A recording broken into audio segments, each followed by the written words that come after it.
Morning. Make sure this thing is on. Morning, Roxanne. Annette Beard. Morning, Arlene Lewis. Morning to you, J Dimple 66. Morning, Maria Gani. Morning. Thank you for my brooms, Roxanne, as always. Natalie F. Morning to you. Shadley Jimenez. Morning, Alberta Sampath. Morning, Vienna Parmashwa. Morning, Glenn Richardson. Morning, sir. Truth Speaker 27. Pauline Buckmeyer. Assign Atu. Morning. Let's see. Roxanne is asking, just so Bruce and Sharon not on? Is that right? Well, I wasn't aware that Bruce was also off. I thought it was just Sharon. Okay. Because I know there's some new thing where the station is requiring that all on-air broadcasters need to find sponsorship for their programs so that they get paid. Because the station says that they are not getting ads as they used to before, and as such, they're no longer in a position to be able to pay salaries. But if on-air broadcasters can get sponsors, they would be willing to sit down with these sponsors and negotiate, certain rates. But some of the rates that they are proposing is, from what I was told, some business people find it to be ridiculous, right? And it's not getting the kind of traction given the turn of the tide with respect to listenership of the station. But for some reason, I understand that Ren and Stimpy, Dumb and Dumber, if you want to call them that, are still there, which probably suggests that they found sponsors. I wonder who. Since basically they now have free reign on the station, they should probably put them for the whole day if you have space. And there's still a heavy PNM listenership.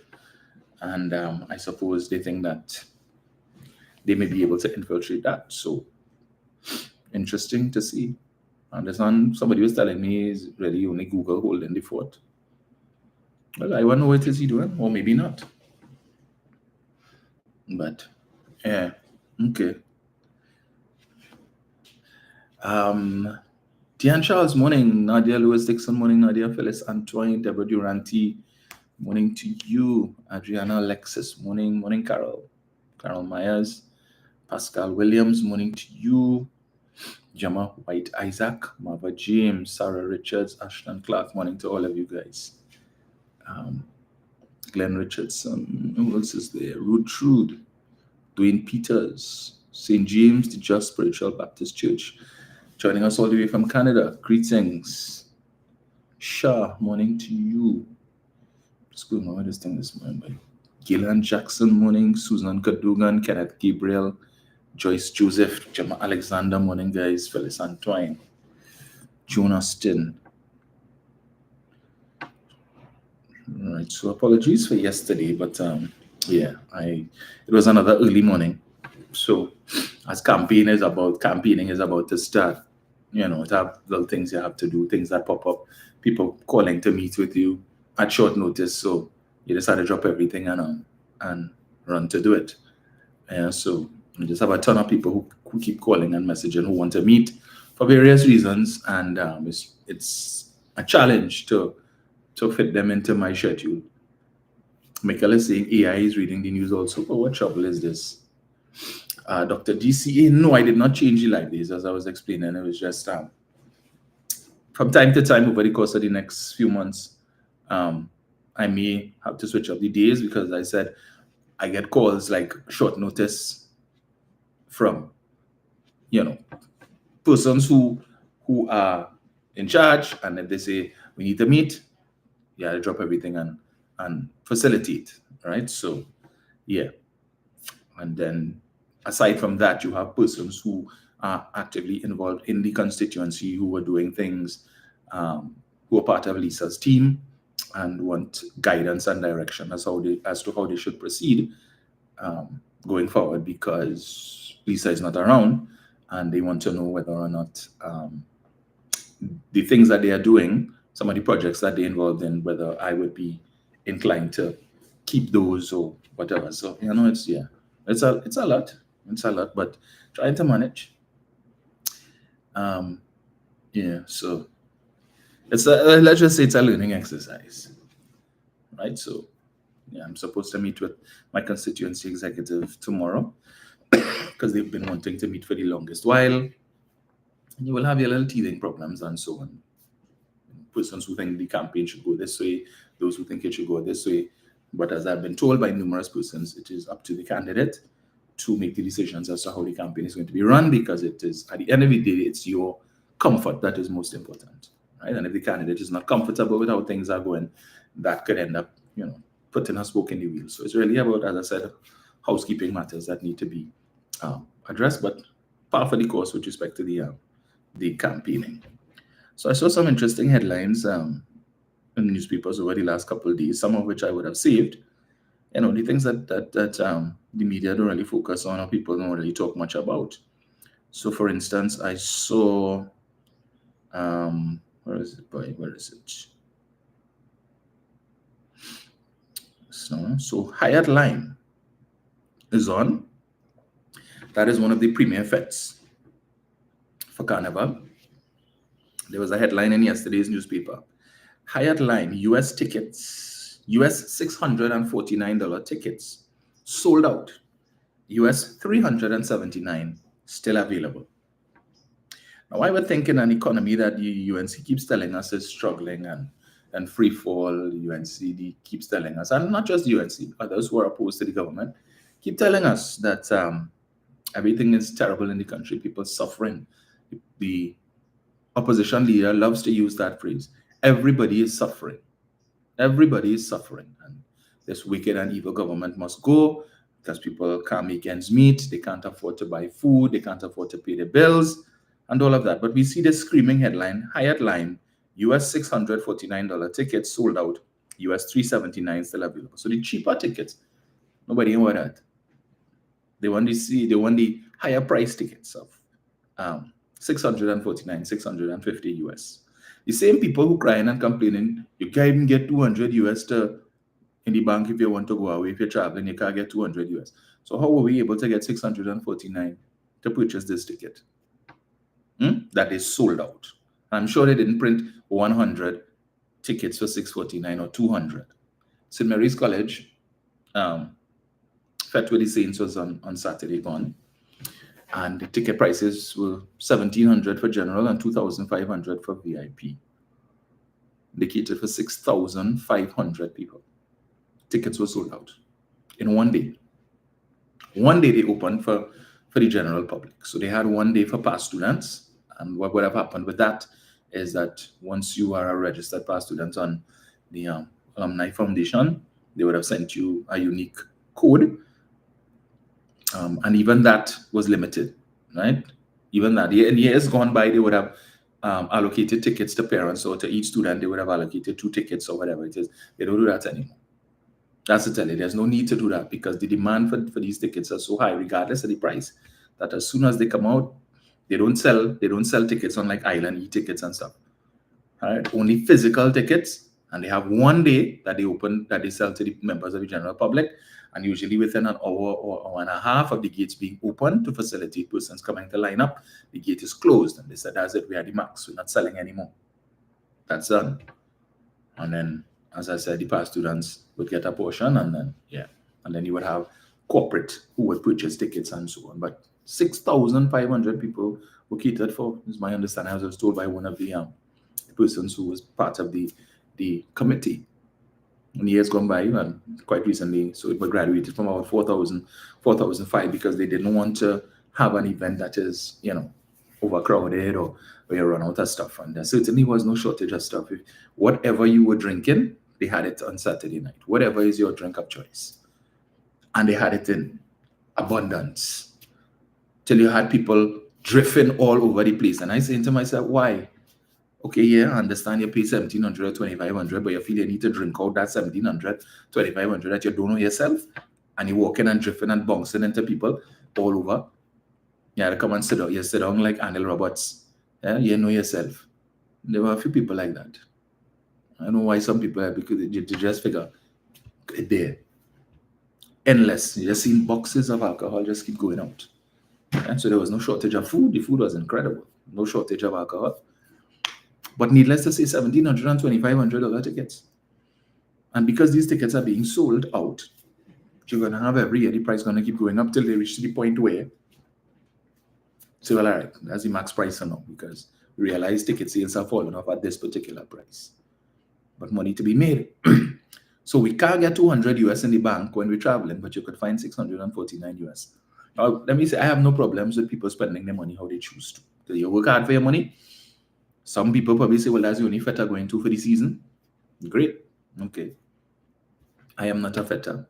So I thought the only feta I would be going to would be Fet with the Saints. But, I'm told that as part of the campaigning, ideally, I should try to become more visible. But I said I'm not a fetting person. So we'll see how that goes. We'll see how that goes. But yeah, taking advice from people now. But right. But to make the point that the higher price tickets have been sold out. Okay. And we're suffering. I know even with some of the people, the very people who talking this nonsense, oh, we're suffering in the country and things so hard. You will see them in Hyatt Lime having purchased the 649 US dollar tickets. They will be there, as they are there all year. And they will eat and drink to their heart's content. And then on the next day, they will come out and talk rubbish about people suffering and people struggling and things so hard. The same people who the other day was cussing Hyatt when Hyatt say we only take in US dollars, probably not accepting TT dollars. Right? They accepted any TT dollars for Hyatt Lime? No, they want the US. Are you paying for that? Yes, swipe your credit card. Because I'm pretty sure you can't go down to Hyatt and say, I come to buy 2 Lime tickets. You have it online. You go on, click the link, put in your credit card information, and it's deducted from your card so that they receive US dollars for it. So the banks have to find US dollars to facilitate them. And if it is that, I know some banks separated, so they have the TT side of the card and the US side of the card. When I was at Republic Bank, I know that's how it used to be done. Don't know if it's still that way, but as opposed to others for citizens and so on, you just swipe and you just pay the TT amount, so there's no separation. But needless to say, the lower price tickets, but you want that. And people often ask, what's the difference between the 649 and the 379? What's the difference between the 1,700 and the 2,500?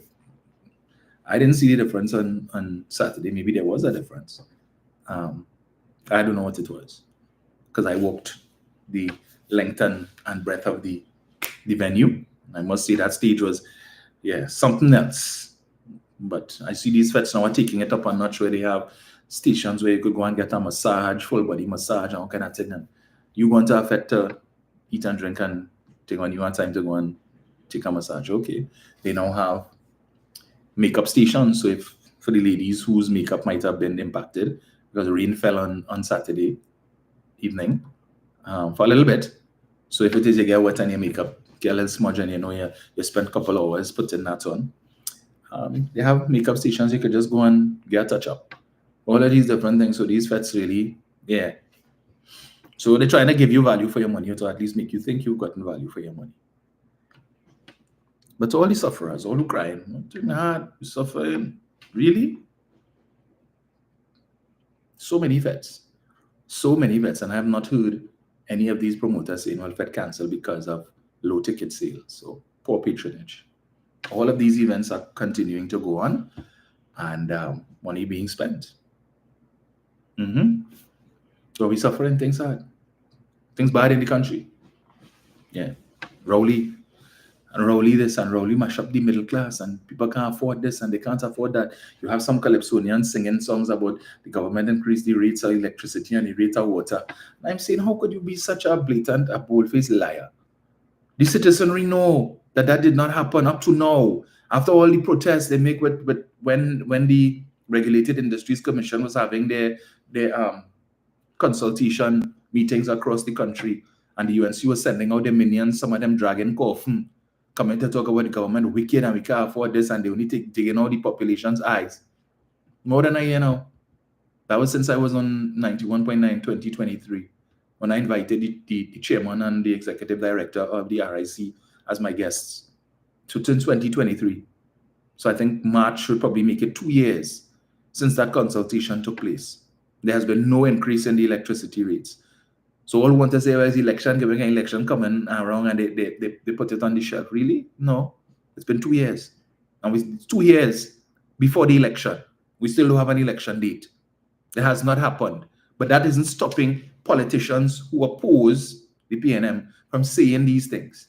That isn't stopping their social media operatives from putting out, creating memes, lying and claiming that the government increased electricity rates and increased water rates and all of that. Propaganda galore.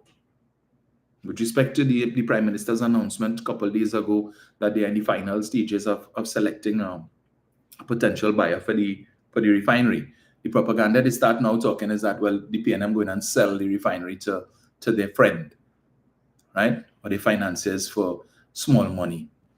Again, this Tobago People's Party Connect page, that's what they push it.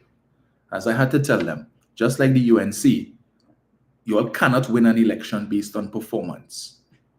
You have Fali, who has been in charge for 3 years and some. What are his achievements? I thought this page was created to promote the achievements of the Tobago, the THA, the TPP-led THA. But every day, whole day is only about PNM. Rowley this, Imbut that. Stuart Young this, Faris Al-Rawi that. Every now and again, they might put up a post if Fali affords them the privilege. If he cut a ribbon to unveil a sign or something like that. But nothing of substance. There is no significant work in Tobago that they could post that every day. And as I told them, I say, you all have no achievements, little to no achievements that you can highlight. Or less suffering for achievements to highlight. So all you could do is bad talk the PNM through propaganda and lies, whole day, every day, collecting taxpayers' money for doing that nonsense. And they can't even do it right. And just like the UNC, they cannot come to the population and say, vote for us because we will do this and we will do that. And this is how we will improve the state of the country. All they come in and talk about PNM, Rowley, small pin. Performance beats all talk all the time. Unfortunately, I don't think the PNM highlights their performance enough. But I still hold out hope that maybe somewhere in the background something is being done to be able to do that, to fix that. But in the meantime, that's all the propagandists can do. They're hoping to win an election by talking the PNM. They're hoping to win an election by doing things and saying things that would enrage the population to the point where you say, I can't vote for the PNM, or I'm not voting for the PNM. The sad thing about that is that the same population is not looking at the alternative because you're so focused on hating the PNM based on the lies and misinformation and propaganda of the UNC and others who are opposed to the PNM, that you're saying, well, let me not find myself in a situation where I jump out of the frying pan and into the fire. So while I hear what they are saying about the PNM and the current administration, let me see what they are offering so I can make an informed choice. Because they are supposed to it must not be that they get into office by default because they were so able to manipulate the electorate to focus on only what the shortcomings that they perceived and that they created as per the government, that I fail to realize their shortcomings. So I fail to notice their inefficiencies, their inadequacies, their incompetence. So for instance, last night I was looking at the Parliament channel and they replayed the Joint Select Committee's interview with the Office of the Procurement Regulator.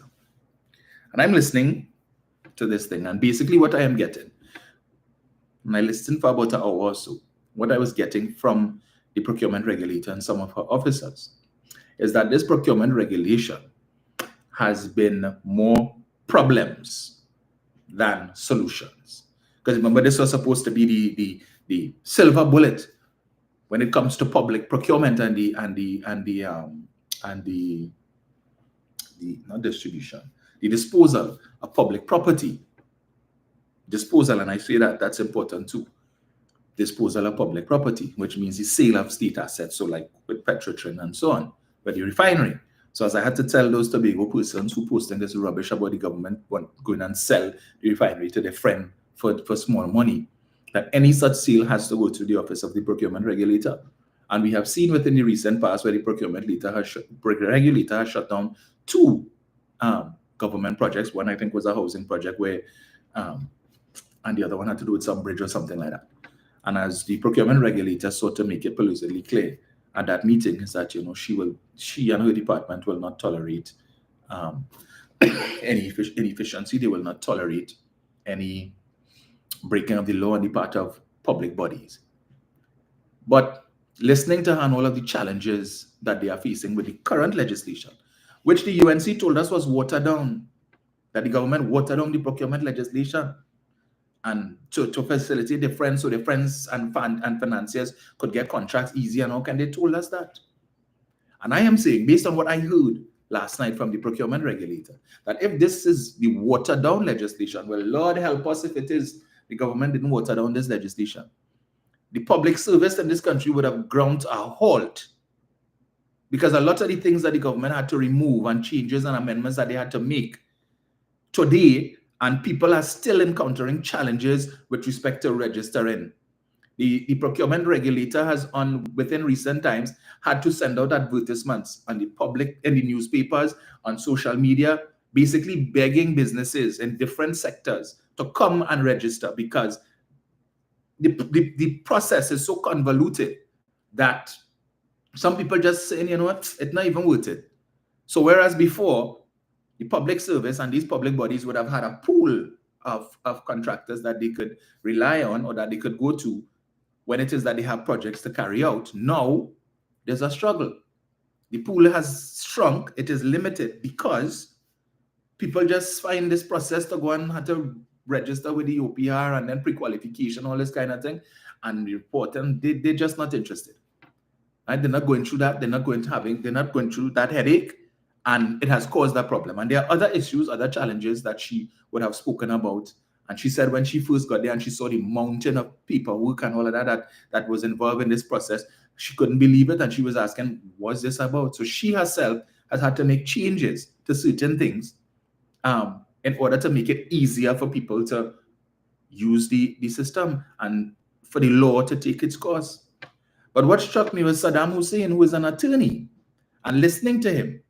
Right? And when he put a question to the procurement regulator in response to something that she said, and he was asking about the procurement officer, which each public body that falls under the procurement regulation must have a procurement officer whose job it is to report, to compile the reports for every contract that is given out, because this information has to be sent to the office of the procurement regulator for them to review to make sure that the tendering process was above board for each of these contracts.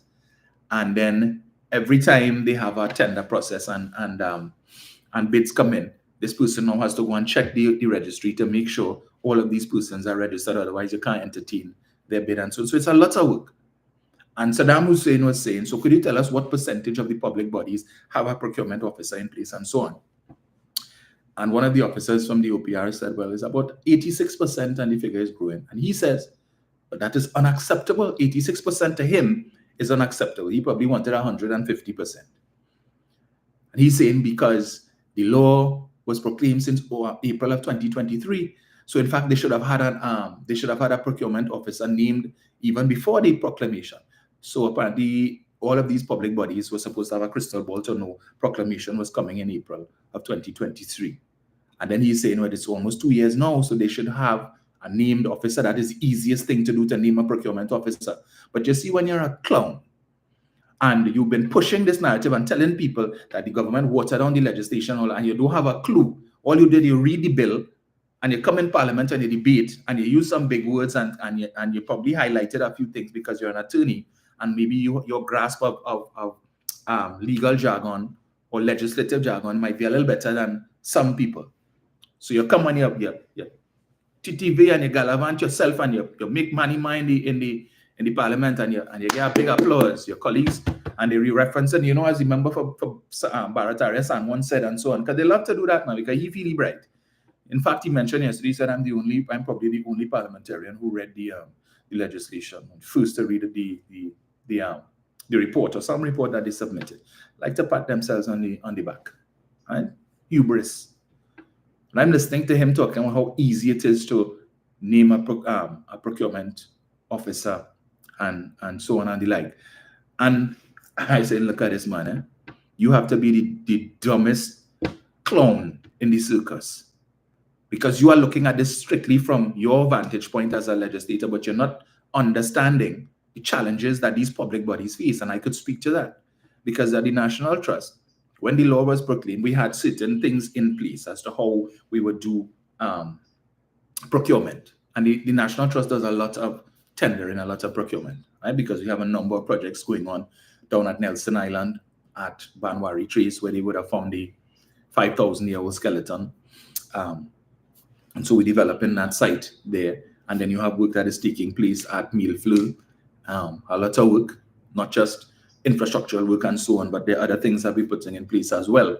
And then from time to time, we are called to do things with respect to private properties, persons who may be looking to do some work on what they consider to be historical sites, and they need our input with respect to that. As a matter of fact, I recall the U.S. ambassador, former Ambassador Candace Bond, when the U.S. Embassy was looking to purchase the country club, they had to contact us to come and take a look and advise them, because from a heritage standpoint, the country club has been around for a while, and they haven't torn it down as yet, but based on to show us the plans, what they plan to do, this new structure they're going and put up there, this massive structure and so on, and what they could keep and all of that sort of thing. So there's a lot of work that is done. So there's plenty procurement, right?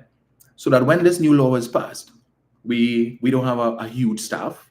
Aside from council, we have someone who deals with the HR matters, the operational matters. We have a business development officer, and then we have our heritage research and preservation officers, more or less. So we didn't have somebody to name as a procurement officer. So we had to go and recruit somebody, hire somebody. And we get a fixed subvention from the government every month, which basically covers salaries and so on. So a lot of the expenses of the trust are funded through our additional efforts, monies that we raise separate. And we wanted somebody with a legal background, because we didn't want to have somebody who didn't know what they were doing. And this is a new territory. So we had to hire a lawyer, right? So we had to find the money to pay a lawyer, and lawyer ain't cheap.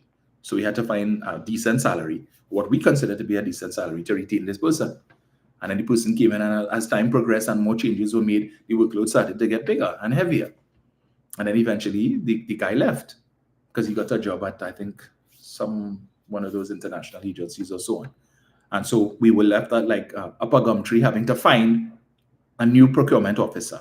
Again, to have to go out to recruit somebody. And it's not like you have people lined up for this job. So I'm asking myself, Saddam Hussein, no, and despite the fact that the woman is telling him, well, these are some of the challenges a lot of the public bodies have encountered. They didn't have anybody on staff who could do the work. Some persons who identified to do the work were resistant, because this is a new workload for them. You're not paying them additional, but you're giving them new duties to perform in addition to what they're currently doing. And they said, no, that's not in my job spec, I'm not doing it. And so this is why a lot of the public bodies found themselves in that situation. But he talking about that is unacceptable. Unacceptable. Are you supposed to be bright? You hear what it is that the woman saying, it is self-explanatory. And then the issue about a lot of contracts still being given out through sole select, where they just choose one contractor. And the problem is, because a lot of the other contractors who would have offered themselves before have not seen it fit to go and register with the OPR. And if they're not registered, you cannot do business with them. So when it is you put out a tender and 3 people or 4 people, 4 entities send in a bid, and then you go on the OPR registry to do the search, and you realize only 3 out of the 4, 3 out of the 4 are not registered. So it leaves you with 1. So what's the point? So it's every time you're going to keep going and the same people, and you realize, look, well, it's the same people keep showing up and they're not registered. So you have to go with the one who is registered. And it might be one who you've done work with before. You know the quality of their work. And these projects need to be done. Because when the ministry allocates you money, if you don't draw down on it, in the financial year, it goes back to the consolidated fund and then is stressed to get it in the following year. So this is why public bodies continue to try to get their projects done and to draw down on the allocations, because you don't know if you're going to get it in the following year based on the availability of money. And I'm telling you, this man has been in the parliament for so long, and he don't know that. You don't know that, these basic things, but you hoping to be the next attorney general, allegedly. And these are the people that the UNC is offering to you, people who have been in parliament.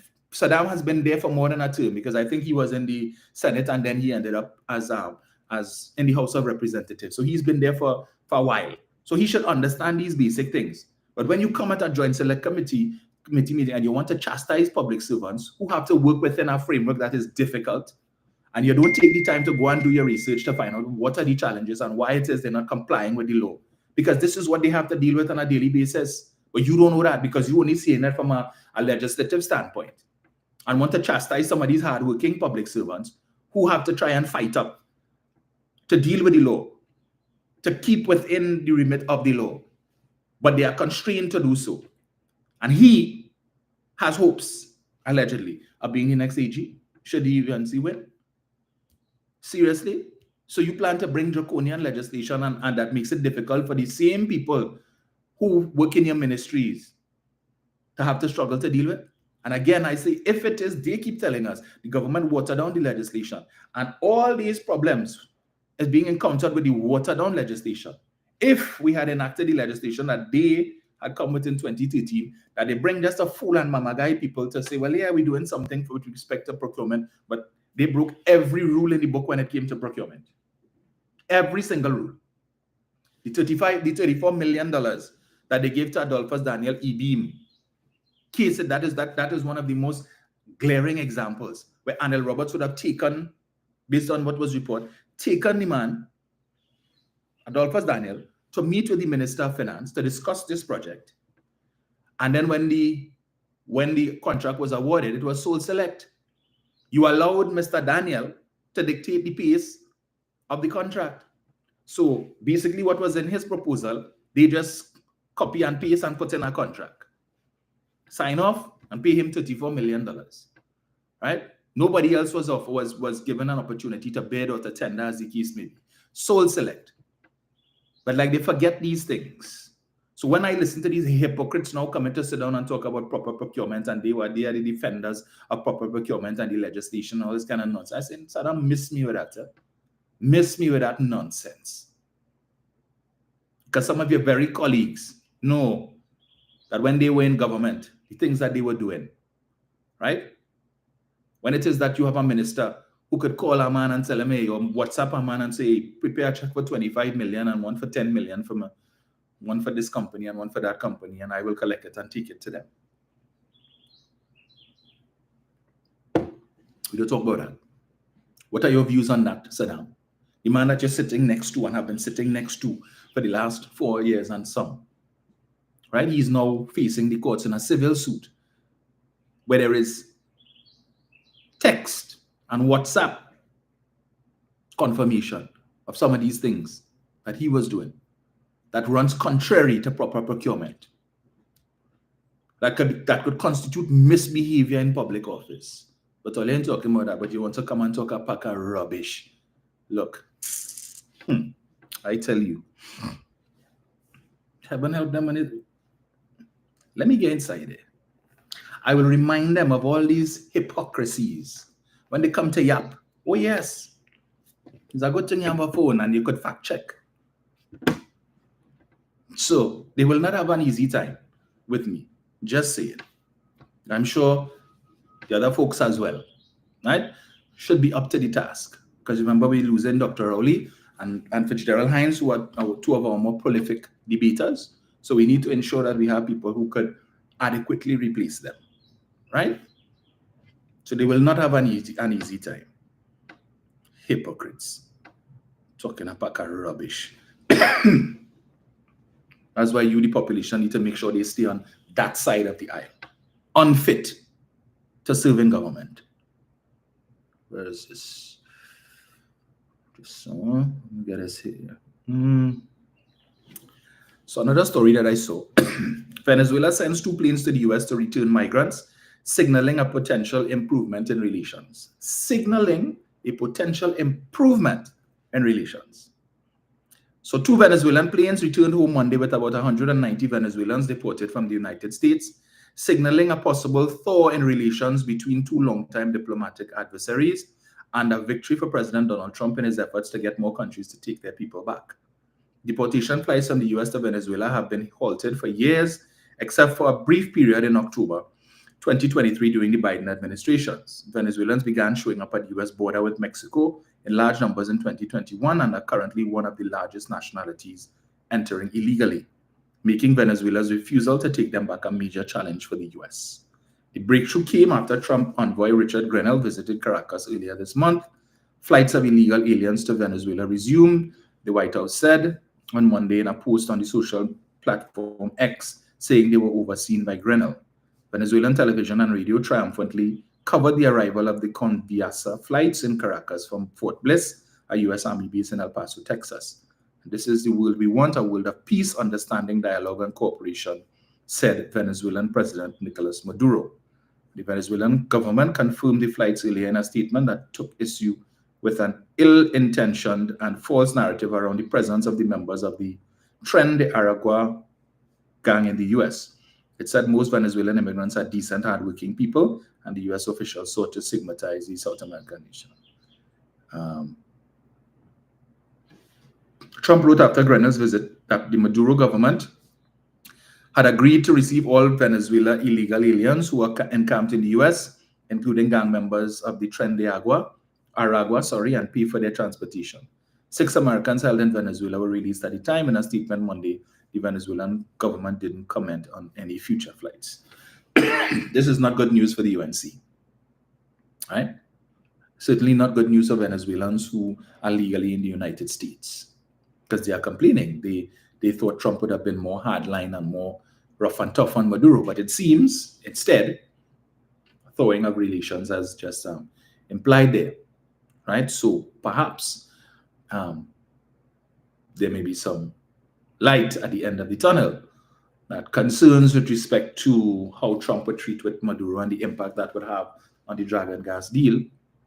Some good news. In fact, Dr. Rowley, speaking at the energy conference a couple of days ago, made mention of the fact that Trinidad and Tobago, enlisting the assistance of CARICOM and even the Dominican Republic, have approached or will be approaching the Trump administration with specific reference to dragon gas deals and other cross-border gas deals with Venezuela, right? So, point to note is that notwithstanding the perceived challenges with the Trump administration vis-a-vis Venezuela, Dr. Rowley didn't throw his hands up in the air or just say, oh gosh, well, that is the day.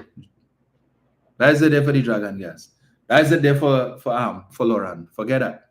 Next 4 years, just shelve that. Even in the last days of his tenure as prime minister, he continues to trot ahead and to do things, to put things in place to make sure that come 2027, that gas is flowing from the cross-border fields. And that Trinidad and Tobago's economic fortunes would be lifted, right? So that instead of us seeing a decline in natural gas production, we would see an increase. But on the other side, that is offering themselves as the alternative and telling you, put us in government. Every time a development takes place that they think could hamper or hinder progress with respect to the Dragon and the Lauren and the other fields, they're only happy to rejoice, to share it. Kevin Ramnarayan, former Minister of Energy, happy to share it on his Facebook page. Anil Roberts, happy to cup doubles on coffee. The Dragon dead, the Dragon can't dance, and Rowley and them. And then you have Ralph Maraj. For years, you keep singing, the Dragon come in, the Dragon go dance, the Dragon will this. And now, they're only too happy. Any development that they see that points to the possibility that those negotiations or those projects have to be shelved, they're too happy. But when they see things like this, in them, what does that tell you? That our economy is so dependent still on the energy sector. And these gas deals that have spanned 3 administrations, the Manning administration, the Prasad-Bissessa administration, and now the Rowley administration, right? So we're looking at 2 to 3 decades that attempts have been made to get progress to where we are today, where we are actually seeing the end of the road with respect to that. So here we have gas projects that could put an end to our concern about when you can't get 200 US in the bank when you want to travel, and we've fed up here that. you further pay that, because if you could find money to buy higher tickets and so on, if you have a credit card, then 200 US is not an issue to get in the bank. Stop all your foolishness. You could fool some people. But for those of us who travel and who have credit cards, we know you could get more than that, right? And depending on what your limit is, will determine how much you could access. Some of these cards have limits of up to, well, we know some banks is as high as 6,000. I have no challenge whatsoever. So when I'm traveling, you will never see me go into the bank to say, I need to get some US. No, I don't do that. That's why you have credit cards. You swipe your card to make purchases. You go to the ATM in the US, put in your card, and you can withdraw your US from your credit card. You just have to pay a fee. If you go to the Bank of America ATM, they charge you $4 US to make a withdrawal. And some of the banks have limits on how much you could withdraw.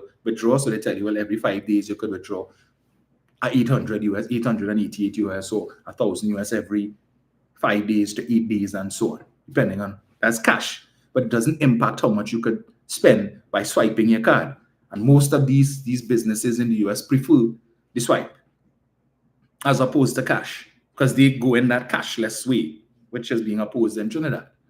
So when I keep hearing people singing this nonsense about you can't even get 200 US to travel, and stupidness and dotishness.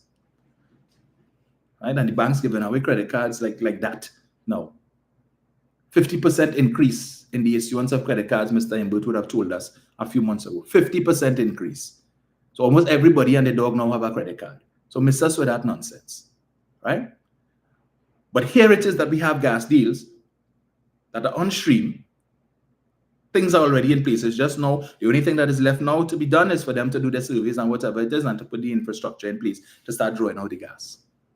But we have a new administration in the US that seems to be, for the time being, it's early days yet, not as hostile to Mr. Maduro as some people were expecting and anticipated. Seem to be. But we have the alternative government, as they call themselves, have an issue with that. They have an issue with that. You just imagine that. It's something that could help the country revive our economic fortunes, right? The same economy that they tell you here, lagging and in free fall and all these kind of terms that they use it. That we have within the space of just over 2 years, an opportunity, right? It's a 30-year license that we got, 30 and 20-year license. So it's not that this gas is going to run out in 2 years, 3 years, 5 years, 30-year license. And then there are other fields that are available. So once it is these main ones get off the ground, as I told you all, Loran and Manatee is 10 trillion cubic feet of gas. 10. Trinidad and Tobago's proven reserves for natural gas is just about 11 trillion cubic feet. One more than one field, the Loran Manatee field. Manatee is ours, which is I think 2.7 trillion cubic feet, and Loran 7.3 trillion cubic feet. But then you have Dragon and Coquina Mannequin and all of these different ones. And you have the people who are telling you put them back in office in 2025 are opposed to that. So the very little that they did between 2010 to 2015 to advance these projects, that is what you can expect. And they've made it even worse for themselves now with all the bad talk that they bad talking Maduro. And it seems as if Mr. Maduro may very well serve out another 6 years. So if they come back into office, understand that when we think it, well, the challenge will be Trump and Maduro. The challenge may very well be Prasad Bisesa and Maduro. Right? Prasad Bisesa and Maduro. You notice she ain't saying nothing these days. She's not attacking Maduro these days. The rest of them, they quiet is only David Lee talking about in-border gas, and we need to focus on in-border oil and in-border gas. I've told you all the challenges and issues with in-border oil and in-border gas. It takes money and it takes time. You don't know where the gas is. You have to go and look for it and do all these seismic surveys, which is a lot of money. And then you have to do the drilling and the rig and all this kind of things. When it is, we know where the gas is on the Venezuelan border. We know it is there. All the work has already been done. It is just to get the permissions to extract it. And Venezuela is more than happy to give us the opportunity to extract it, to monetize, and we get a portion, and they get a portion, because they need the money, and we need the money. They're flaring gas every day. The amount of gas that Venezuela is flaring every day is more than what we produce in. wasting money, literally going up in smoke, billions of dollars every day. They don't have the facilities, they don't have the money, but we have the facilities, we don't have the money, but we have the contacts. And we are saying to them, look, instead of wasting all of this gas every day, let us help you to turn it into real hard cash. We could benefit, you could benefit, because it going up in the air making no sense. It just adding to climate change as the case may be. So come now, let me do something. Your government has been doing that for the last 9 years. But when they want to talk about the last 9 years and the government do this and they didn't do that. But for the last 9 years, they have been dealing with this issue. For the last 9 years, they have been working on your behalf. And I keep asking the question to the UNC supporters. What did Prasad Bisesa, Kevin Ramnarine, and Carolyn C. Prasad Beecham do between 2010 to 2015? What gas project did they negotiate that we could point to today, 9 years later, and say, well, we're getting gas from this field and we're earning revenue from this field because Kevin Ramnarine did this or Kamla Prasad Bisesa did that? They can't tell you because there was none that you could point to. And there is none coming on stream in 2027 that they could claim to say all of these sweetheart concessions that we gave to the energy companies is why you're going to have this gas field coming on stream in 2027. They can't do that. Cannot. Because all of the sweetheart concessions benefited the energy companies. They didn't benefit us. And when it is that you have a prime minister who could go and sit down in a boardroom with the heads of these companies and let them know, you have your shareholders, I have mine. They are the citizens of Trinidad and Tobago, of which I am one. And you see all that sweetheart deal that Prasad Bisesa and them gave you, all well and good. But it is not benefiting my shareholders who I have to account to. So we need to sit at the table and we need to renegotiate. That is what he did. But you still have the UNC talking about we need to incentivize the energy companies to come and look for in-border oil and in-border gas. We don't want to look to Venezuela. Tell them, yes, we have acreage here. Let them come and look. And if they find, great. And if they don't find, well, they are able to write off whatever they spent to look for the oil, the in-border oil and in-border gas, and therefore impact our revenues. But then again, foreign direct investment. They had to spend so much money to come. And that is the deception of the UNC. Right? So the monies that these foreign companies would come to spend to look for the oil and look for the gas, they come then, yeah, foreign direct investment. But what did we benefit? If they find a dry hole, it doesn't benefit us. It benefits them. The issue of transfer pricing that was addressed by this administration to ensure that we get more for our natural gas, right? And we're not just selling and looking for Henry Hub and so on, selling in the Asian market where these people are coming here, taking our gas, buying it at a particular price, and then going to the other markets to sell it where they get in a much more money. And Stuart Young, along with Kid Rowley, saying that can't work. That cannot work. We can't be selling at this price and then they go and sell it for more. So we need to sell our gas on those markets and get the higher prices. You hear the UNC talking that talk? You hear Kevin Ramnarine talking that? David Lee talking that? Did they make any effort between 2010 to 2015 to do that? So all who talking nonsense about wanting to put them back in 2025. But you're not interrogating what they're offering, what they bring into the table. All you studying is Rowley this and Rowley that and Small Pin and Stuart Young and this one. The propaganda and the lies. You only focused on that. And all the things that they did between 2010 to 2015, the populist agenda and the populist policies, baby grant and land for the landless, right? Let me give out thing, food card. They're happy to boast that they give out 48,000 food cards. Pushing 48,000 people into dependency. And creating a situation where these people are only more than too happy to embrace poverty. So give me a food card, again, $500 a month. You could give me a baby grant, $500 a month, and I'll take a little CPEP work. We're getting $1,300 a fortnight, as the case may be. So I'm making $3,000 a month. I'll make that do. Yeah, I'll make that do. That is what they're promoting, because as long as you have people in independency, you have a pool of people that you could depend on to get their votes, simply by giving them handouts and keeping them right where they are. And while it is you have this administration has been working night and day, tooth and nail, trying to create opportunities for these people to, as Dr. Rowley said, come out of poverty. Nothing wrong with the rich getting richer, but the poor must come out of poverty. And so many programs have been put in place to get the poor out of poverty. When we compare that to what the UNC is offering, they still want to go back to 2010, 2015 strategies and policies. They're not talking about entrepreneurship. Kamala's still talking about creating 55,000 jobs. What jobs? Well-paying jobs? Because she figure if it is that you go and you get they could convince one of these fast food chains to open 2 or 3 more restaurants and hire people and pay them minimum wage. We created a job. But what are really doing for you? When you're a single mother with 5 children. And these are some of the people that I am encountering in the constituency of Malaba Mausika, formerly Dabadi Omera. Persons who have reached out to me to say, look, you know, the former MP had helped me out because I'm a single mother, I have this amount, 5 children, and you're 30-something in your early 30s with 5 kids, and you're a single parent, you have about 2 or 3 different child fathers, right?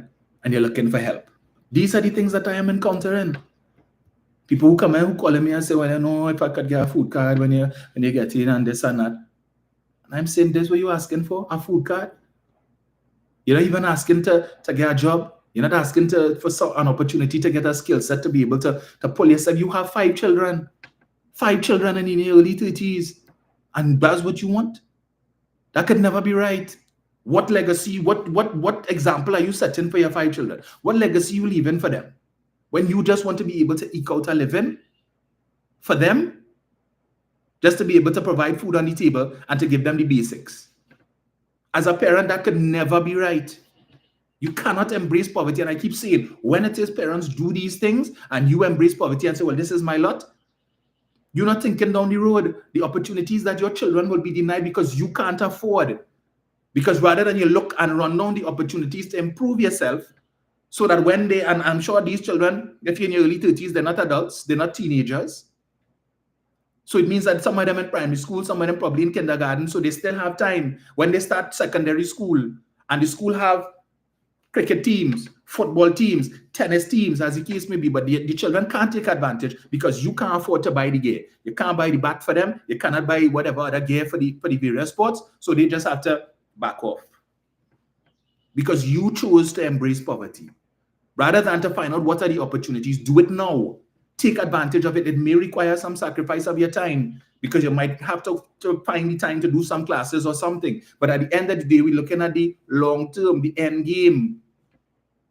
Why your children should have to be going to school and seeing other children coming and doing good and they have the best of things and they just struggling. Struggling. Having to be missing school because you don't have money to send everybody to school every day. But you're looking for food card. Or put back beside me says, I'm looking for baby grant. When I look at some of these shacks that they tore down in Lageta there the other day, I'm saying, how could people be living in these conditions? And you normalize that. You put up according to Pasad Bisasa, 2x4, and you have a little mattress on the ground with some sheets, a stove in the corner, no electricity, no running water.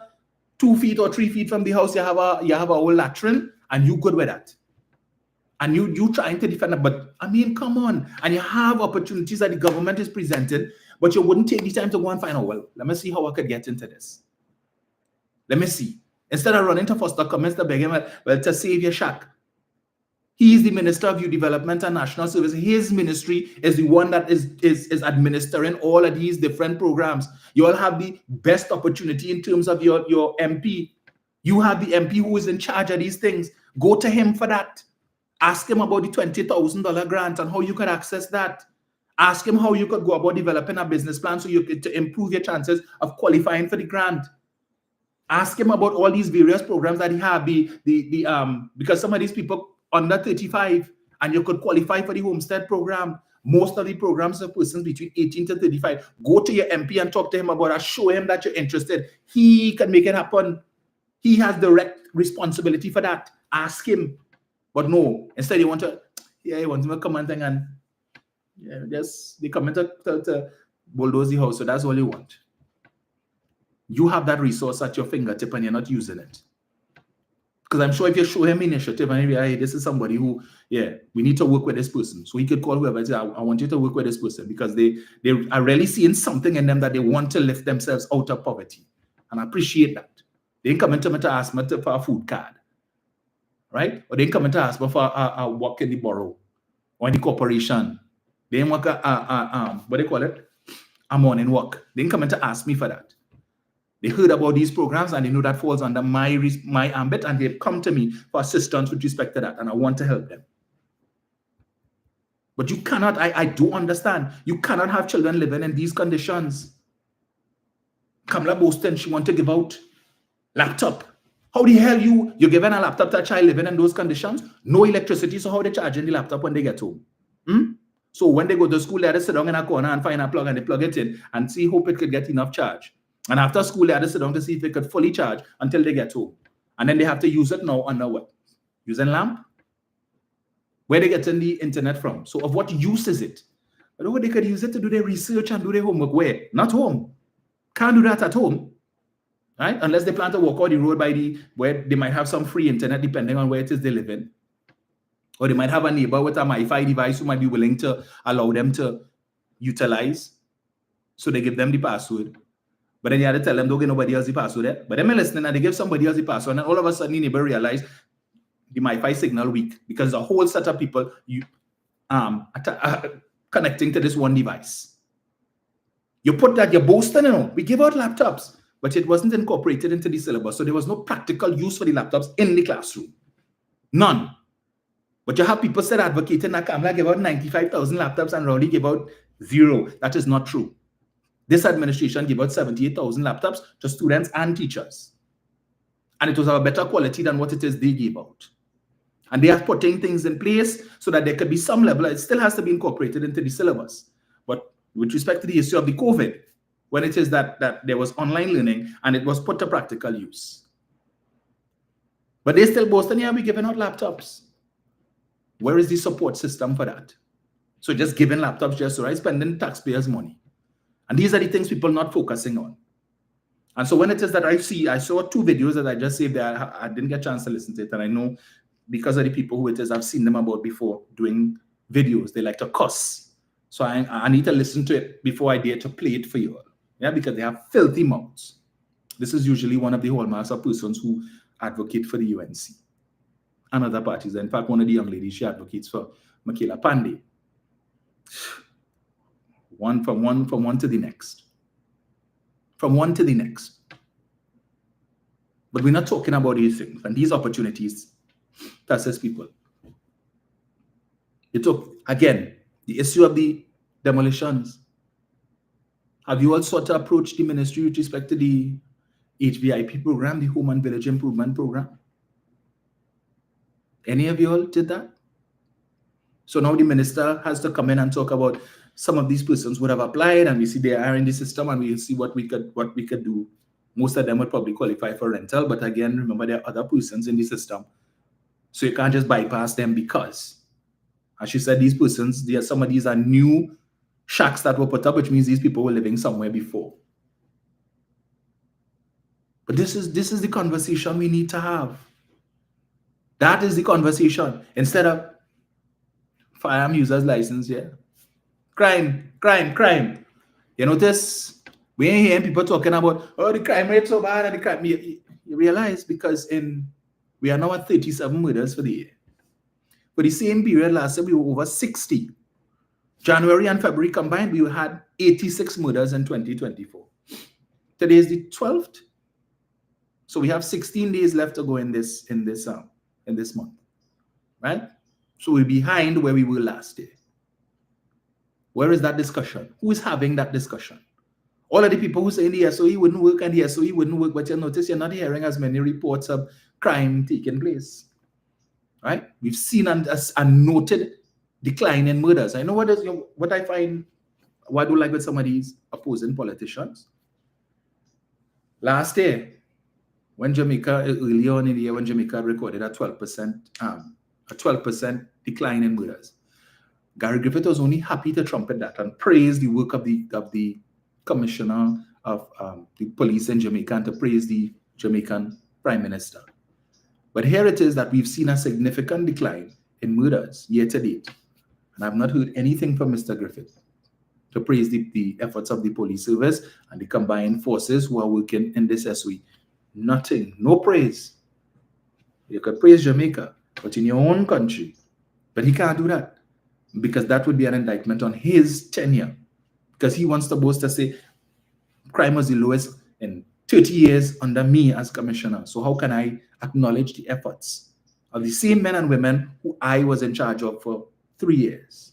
How can I acknowledge their efforts in terms of all the drugs that we see being found with the many raids that are taking place and the different operations and exercises, all the ammunitions and the guns that is coming off of the street? No talk about that. No praise. But these are the same people who will be coming to you in the coming months and telling you, put us in office. We have the solution. 7:41. Let me just touch on one other thing. So yesterday evening, I saw True to Form, True Talk, No Lie, as I opened a phone here. UNC leader Kamla Prasad-Bissessar says one thing is for certain, the UNC will not work with the National Transformation Alliance leader Gary Griffith in the next general election. Gary is too disrespectful to my executive, says Kamla. But yet still, less than 2 years ago, you all were sharing the same stage. And I know he will respond to that. Gary was the best commissioner ever. And Gary was rating her up as the most hardworking prime minister ever. She was the best prime minister ever because she delivered when she was prime minister. That she waking him up 4 o'clock in the morning to hold discussions. 4 o'clock. That's what he told us. I'm waiting for him to come and say, well, I know she never released a gap for. I just tell her that. She will get up before 6, 7, maybe 8 o'clock in the morning. Right? But that is the bullspit that he shared that they were giving us 2 years ago, local government election. My boy proudly came up on stage, right? Open blue shirt, unbutton blue shirt to show you, look, I'm wearing yellow under here. You see? Look, I'm proud. And today, watch them. Watch them. She want nothing to do with him. The man who she told us was the best Minister of National Security and the best Commissioner of Police. So yesterday, she met with her new friends, Philip Edward Alexander and sellout Roger. You know, I saw the video when Kamala arrived. And she looked like she struggled to come out from the back of that Prado. And then when she come out, she put her hand behind her back and, oh God, my back. And she bent over so. And she gone, and the first person she gone to is Roger to shake his hand. But she bent over, poor Roger. Right? He, in order to shake her hand, so he had to bend over too. Well, if he had bent over any more, he would have butt the pavement. That's to tell you how low she was. Struggling. Can't stand straight, stand tall to shake. She bent over so to shake, and he had a bend over to reach her. And I said, a little bit again, he would have butt the pavement. That is the state of Mrs. Prasad-Bissessar. Right? And if you see it, yes, ma'am. Yes, ma'am. I said, look at this big man now, boy. This big man who like to talk a big talk. But yet still, in the face of this woman, what she had to humbly say, yes, ma'am. A big clown. That is what she has reduced you to. And you're boasting, you're elected for a 7th term as the President General of the OWTU. But yesterday you had to surrender your testicles like the rest of them. Hey, don't forget, leave your testicles by the door. I can't come in this meeting unless you do that. There's only eunuchs allowed inside here. And they come to sit down with Prasad-Bissessar. And we're talking coalition of interests. All the men, leave your testicles by the door. You ain't sure how to do it? Talk to them others there. They will tell you what to do. This is the norm. All of them sit down next to the table, and every time one of them is called upon to talk, they had a shower how with praises. They want to thank the opposition leader for this opportunity. Listen to this clown, Philip Edward Alexander. Or should I refer to him as failure nappy? Because everything he touches fails. And he hoping this would succeed. We're talking about, the PNM destroyed the economy, and they destroyed the education sector, and they destroyed the health sector. All such a nonsense. See him walking in, going in, hoping that the media would run to him for questions. They just focus the camera on him. It's like he's on nothing and nobody. He waving to people, they even wave back. It's like, who is he? Who's this upstart? This counterfeit 1%er, this wannabe Syrian. And they walk in and nobody has no time with you. And they sit down next to Prasad-Bissessar dressed in black. You and Roger. Yeah? Call you going to a funeral, because that's exactly what that was. For a week. And that is what she's offering to you, A liar, an inveterate liar on one side. A man who pretends to be so bright, and he has all the answers and all the solutions. Philip will fix it. Such hubris that his tagline is, Philip will fix it. He can fix anything. Really? But all the businesses that you had fail. Why you don't fix that? Your relationship with your son who don't even want your last name. Why you don't fix that? You can't fix that. Can't even fix your house, but you want to come and fix country and talking a pack of rubbish. And then Roger next to you, another one. Foolish. Foolish. Let me remind you all of some of the things that Roger had to say about Prasad Bisesa. Let me just remind you all quickly. Right? Yesterday was yesterday and today is today. That's their mantra. Boy. Let me see if I get this here. Where is it? Where is it? I would like to thank Mrs. Prasad Bisesa, the opposition leader, for convening this group. It's growing from the last couple of times we've been here. We've seen. So hold 1 sec. Let me just put this in there. Ooh, yeah. Come on. Turn this off. Give me 1 second here, folks. Yeah, for those of you who would have missed it, they all of them line up. I keep saying the only thing we left to see is when Prasad Bisesa arrives at an event is to have all of her minions lie down on their belly so she could walk on their back. That's the only thing they didn't do yet. I'll give them some time. It come in. It come in. Worshipping her like she's some deity. Could barely walk herself. We're seeing more and more. So, let me get this here. Let's reconnect this.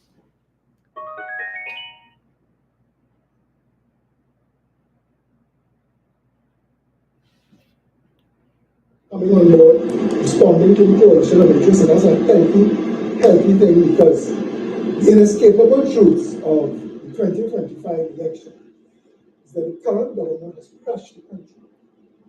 There's no part of Trinidad and Tobago that works. They've crashed it. They've crashed the economy, they've crashed the police service, they've crashed the education system, healthcare, foreign exchange, banking. There's no part of Trinidad and Tobago that has escaped the malicious hand of the grave. Banking, right. First Citizens also recently, a couple of days ago, declared increase in their profits on the heel of Republic Bank, right? Who I believe it was 8% or so increase in their profits, over $500 million in first quarter profits. First quarter, so they still have 3 more to go. Increase from the previous period. First Citizens is also reporting an increase. So I imagine that the other major banks will also be doing the same. He tell you they crashed the banking sector and the foreign exchange and so on. Okay. That is the mantra that they come in with. Take note of that, right? All right. Now they crashed the health sector, but yet still, yeah, most amount of hospitals built by any one prime minister in a two. When it's 10 years, less than 10 years. 5 hospitals. Arima, Grandy, Point Fortin, Roxborough, right? And then we have Central Block, which is almost complete. Prasad Bisesa built 1 hospital behind God back under his heel, right? And Ohio, in what is called by Kwaito, where you need about 2 or 3 taxis to be able to get there. So if you get a heart attack and you don't have your own transportation, it's better you just lie down and say prayers. Don't think you're going to go to that hospital and get help. Because you could go, right? Because there are services there. I went there the other day when I had to get documentation for with respect to my sister's estate, because that's where she died. But so I'm seeing people there, nothing wearing no mask or anything, in wheelchair, being wheel patients and so on. Because when I got there, they asked me, are you here to see a patient? And I said, no, I told them not. So clearly there are people there and the hospital is being used. But that's all she built. 1 hospital and convert office building into a teaching hospital. As opposed to Keith Rowley, who has built 4, and 1 Central Block that is almost the equivalent of another one, 5. Right? Almost complete. And when you look at the quality of work, but they bad talking about they mash up the health sector, but you have people going to the new Arima Hospital and telling the quality that they experience. My aunt, who had a medical issue a few months ago, and she went there, and she's recounted the quality service that she got from when she went into accident and emergency, and they took her across to the new hospital to run blood tests. They ran every test possible and all of that and so on, and she was quite happy there. In fact, as I told you all, Colman Bird's mother was there for a little bit after she suffered her stroke.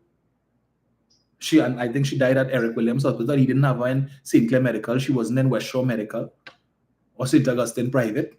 He had her in the public health sector because he had confidence in the public health sector, right? The other day when Terence Delson had this issue, like me, with this lingering cough, and he had to go to seek medical help. He didn't go to, he lived in St. Joseph. He didn't go to Medical Associates. He didn't go to St. Augustine Private, West Shore, or St. Clair Medical. Where he went to? Public health sector is where he went. But we don't talk about that. Oh, I think they always go private and they always flying out. But Mr. Delson went to the public health sector. But we're not talking about that. But he wants to come and tell you how they mash up the health sector. When last he went in the health sector? The public health sector. When last he went there? I know it was the biggest joke last night. Listening to them. Roger talking about how he just got elected to a 7th term because he and his team, they're not afraid to offer themselves and present themselves to the membership for the membership to scrutinize, and unlike some leaders and some parties, and here where they running from the membership and so on, and here Kamala and a few other parties and a few other parties.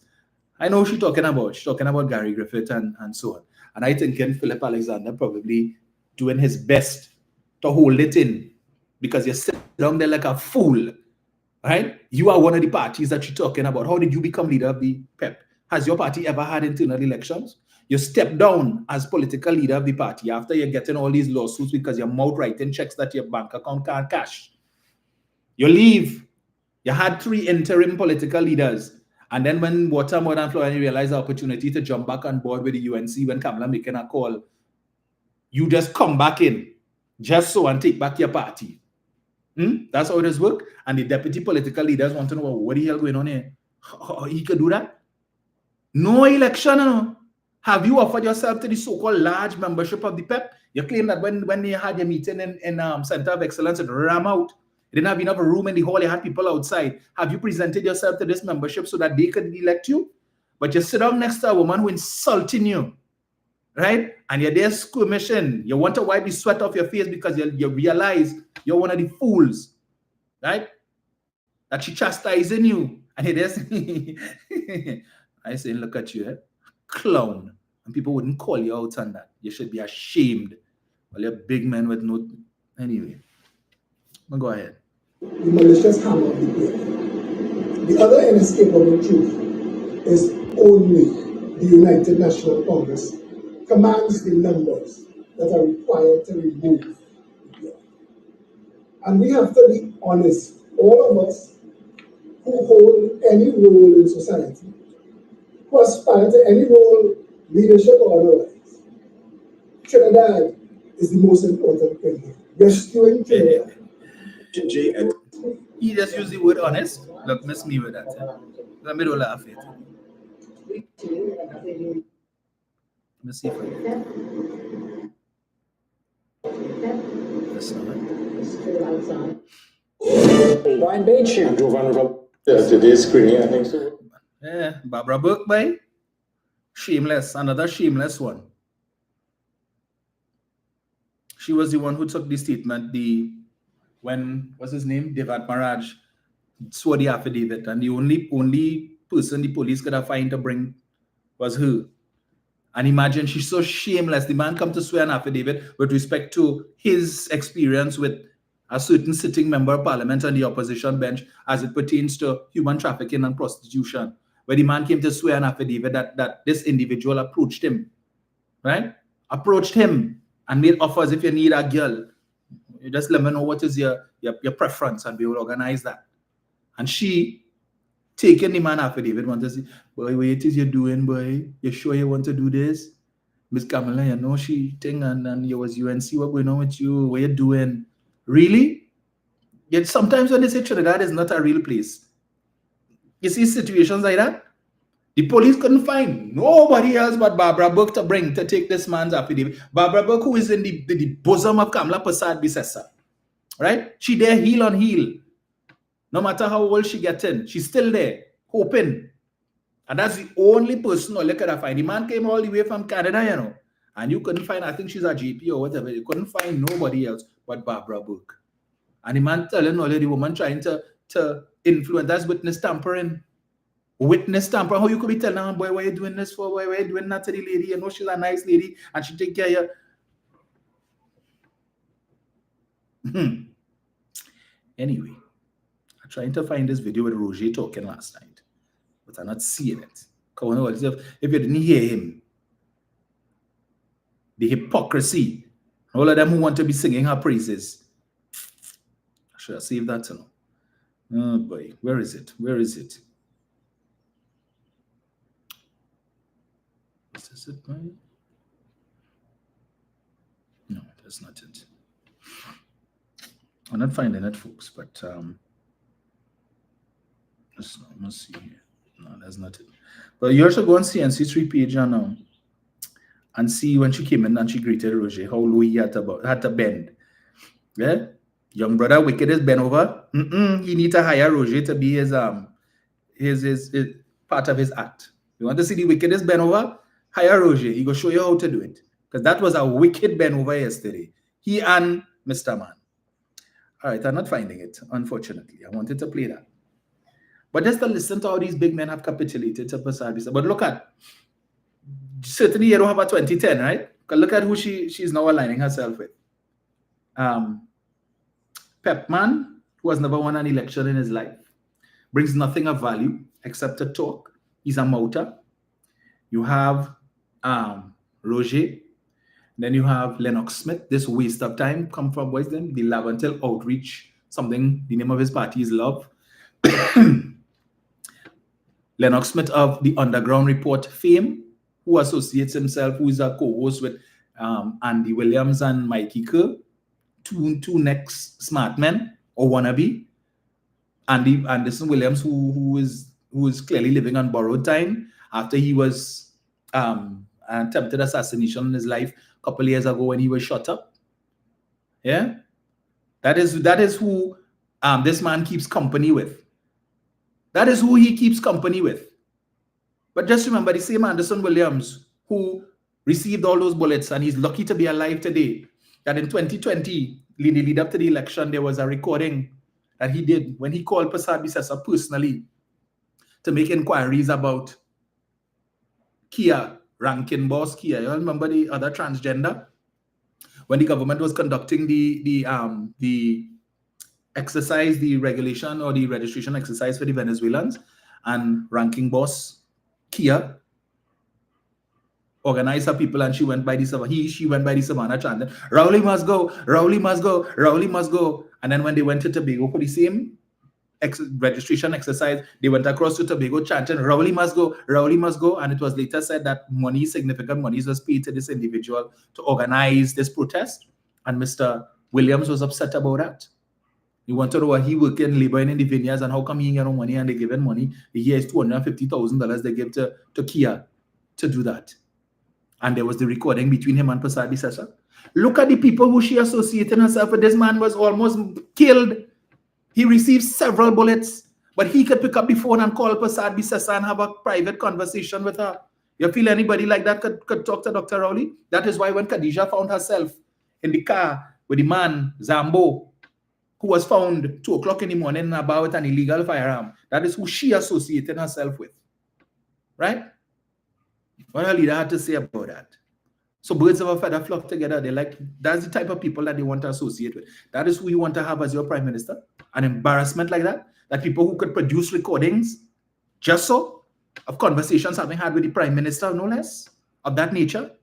Just look at who they associated themselves with. You would never get that from Dr. Ole. I'm sure none of them could say they could call Seo Chung and have a conversation like that. But that is what they're offering. So look at now, she has to scrape the bottom, not even the bottom of the barrel, right?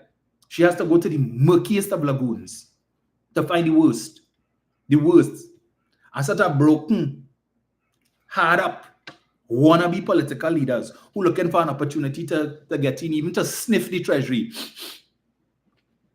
That's what they want. So you pick up a straggler like Lennox Smith. What the hell Lennox Smith could bring to the table? What? Other than misusing a set of big words. That's all he does. Because he had a program a couple of years ago, I was listening to some Sunday morning program just happened to be. And I hear it using all of these set of big words. So I'm saying, are you mindful of your audience? Some of these words are misplaced, so people have to go and get a dictionary. Wait till he say there. There's no, hold on. Let me get that there. Tell him. Let me check that there. Hold on. That's all he brings to the table. Nothing of substance. All of these failed political leaders.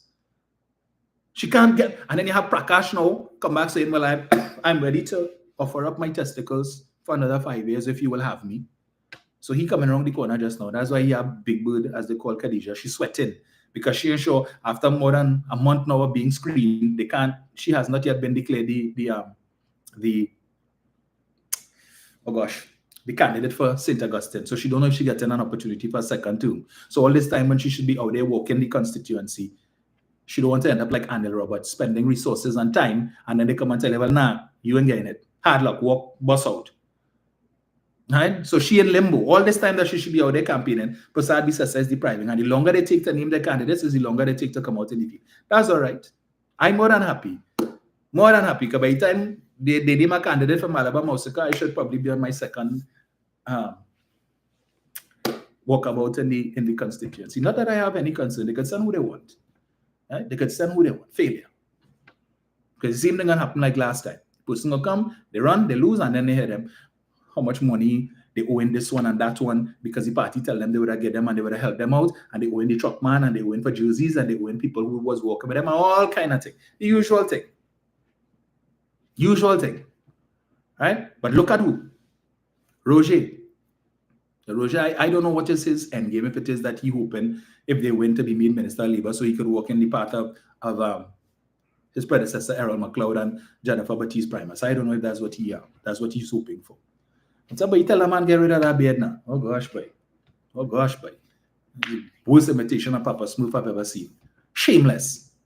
Shameless. And a certain no-name people they have around them. And Alexander talking about, oh, every time they meet, you're seeing more groups coming on board. Who are these groups? What contribution have they made to the economy and to society? They're unknown. Everybody lining up now because they want, as I say, to get a sniff of the treasury. Even they get a little thing, a little something. That's what they're about, not good governance. Right? They can't even get any proper candidates. But that is why they're taking so long. You feel they want to be in the position that they're in now? Struggling? That time is wearing on. And at all this time that you don't have candidates out, while the PNM has 37 candidates already out on the field, you'll have 8. So any candidates that come further are at a disadvantage in terms of the period of time that they will have to campaign. But it's also probably a strategic move, right? Because the longer you campaign is, the more money you have to spend. And these people have no money. So they're not getting anybody of substance to come and offer themselves, especially in seats that they know you're going to get a whooping. So you ain't coming to spend no money and embarrass yourself to lose your deposit. Makes no sense. So they're struggling. And if they're struggling to get candidates, that should tell you something. Are you still considering to go and vote for them? Man, miss me with that nonsense. Let me say a very happy birthday to one of my favorite persons, Mrs. Giuseppe. I recall that when I was on 91.9, it was protocol every morning to extend morning greetings to Mr. and Mrs. Giuseppe out there in South, right? So Mrs. Giuseppe is one of those who has adopted me as one of her sons. And she was so pleased. And she was one, when she heard that I had been selected to contest Malaba Mausika, she was so pleased because we had some discussions about that some time ago.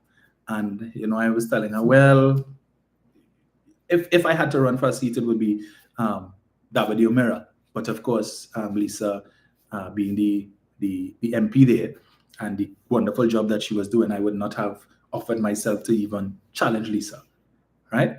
So I said, so maybe the Senate might be a possibility.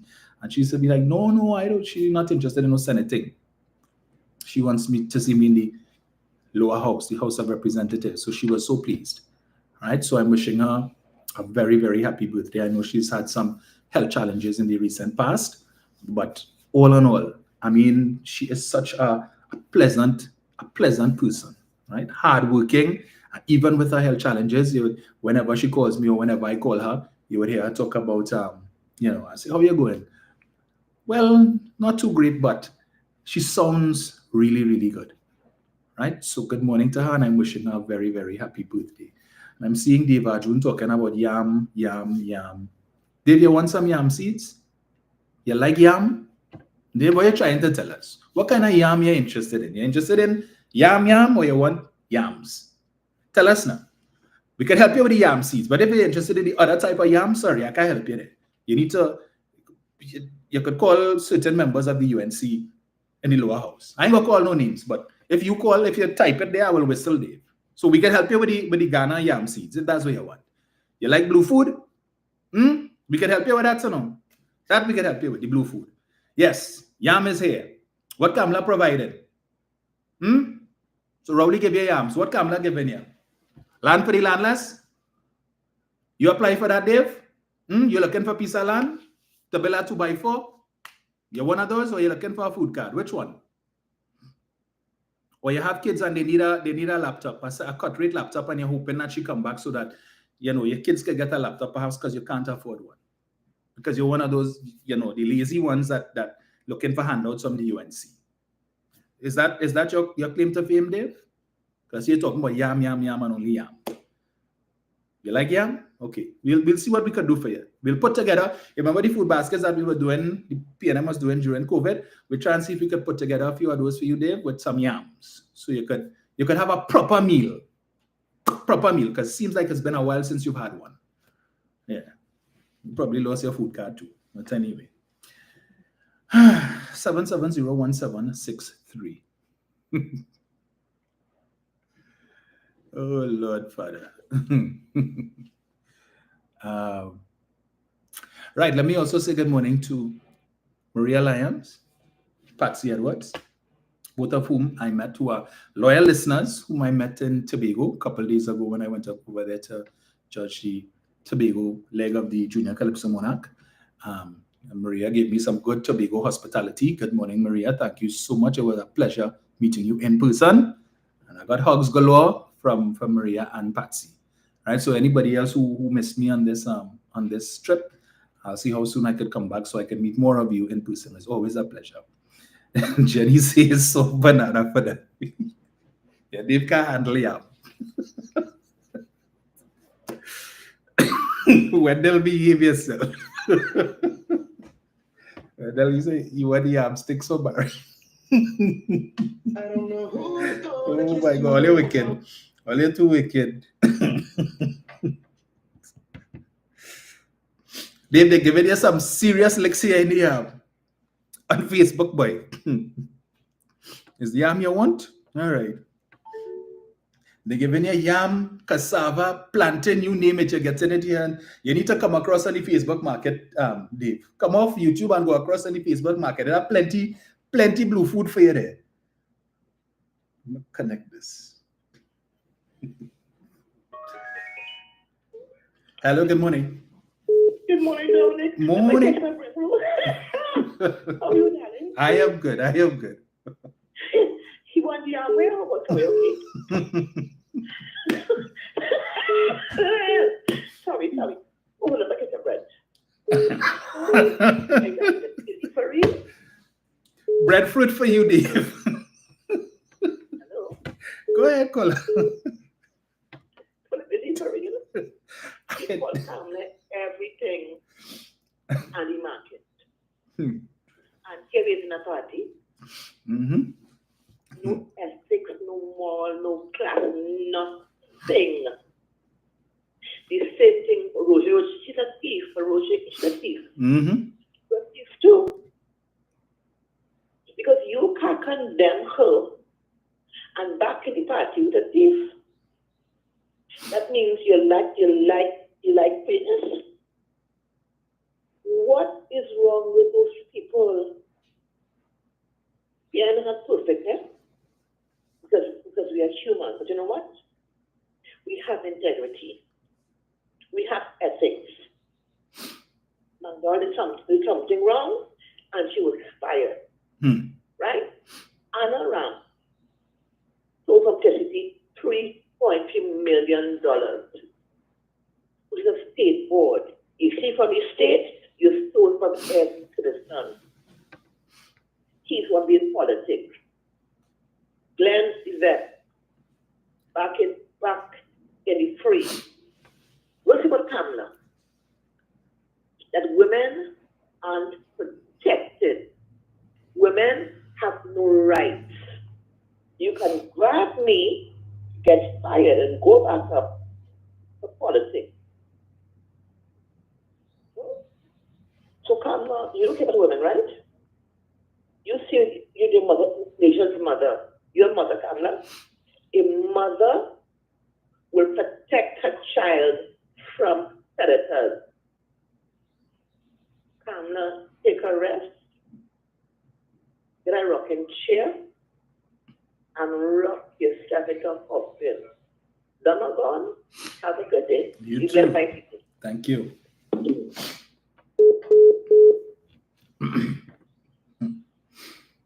Somebody said breadfruit too rich for Dave. Sarah Richards. Too rich for Dave's stomach, he will get diarrhea. Oh, Lord. Wendell says play Luther's song about Roger. I will do that, Wendell. I will find that and play it.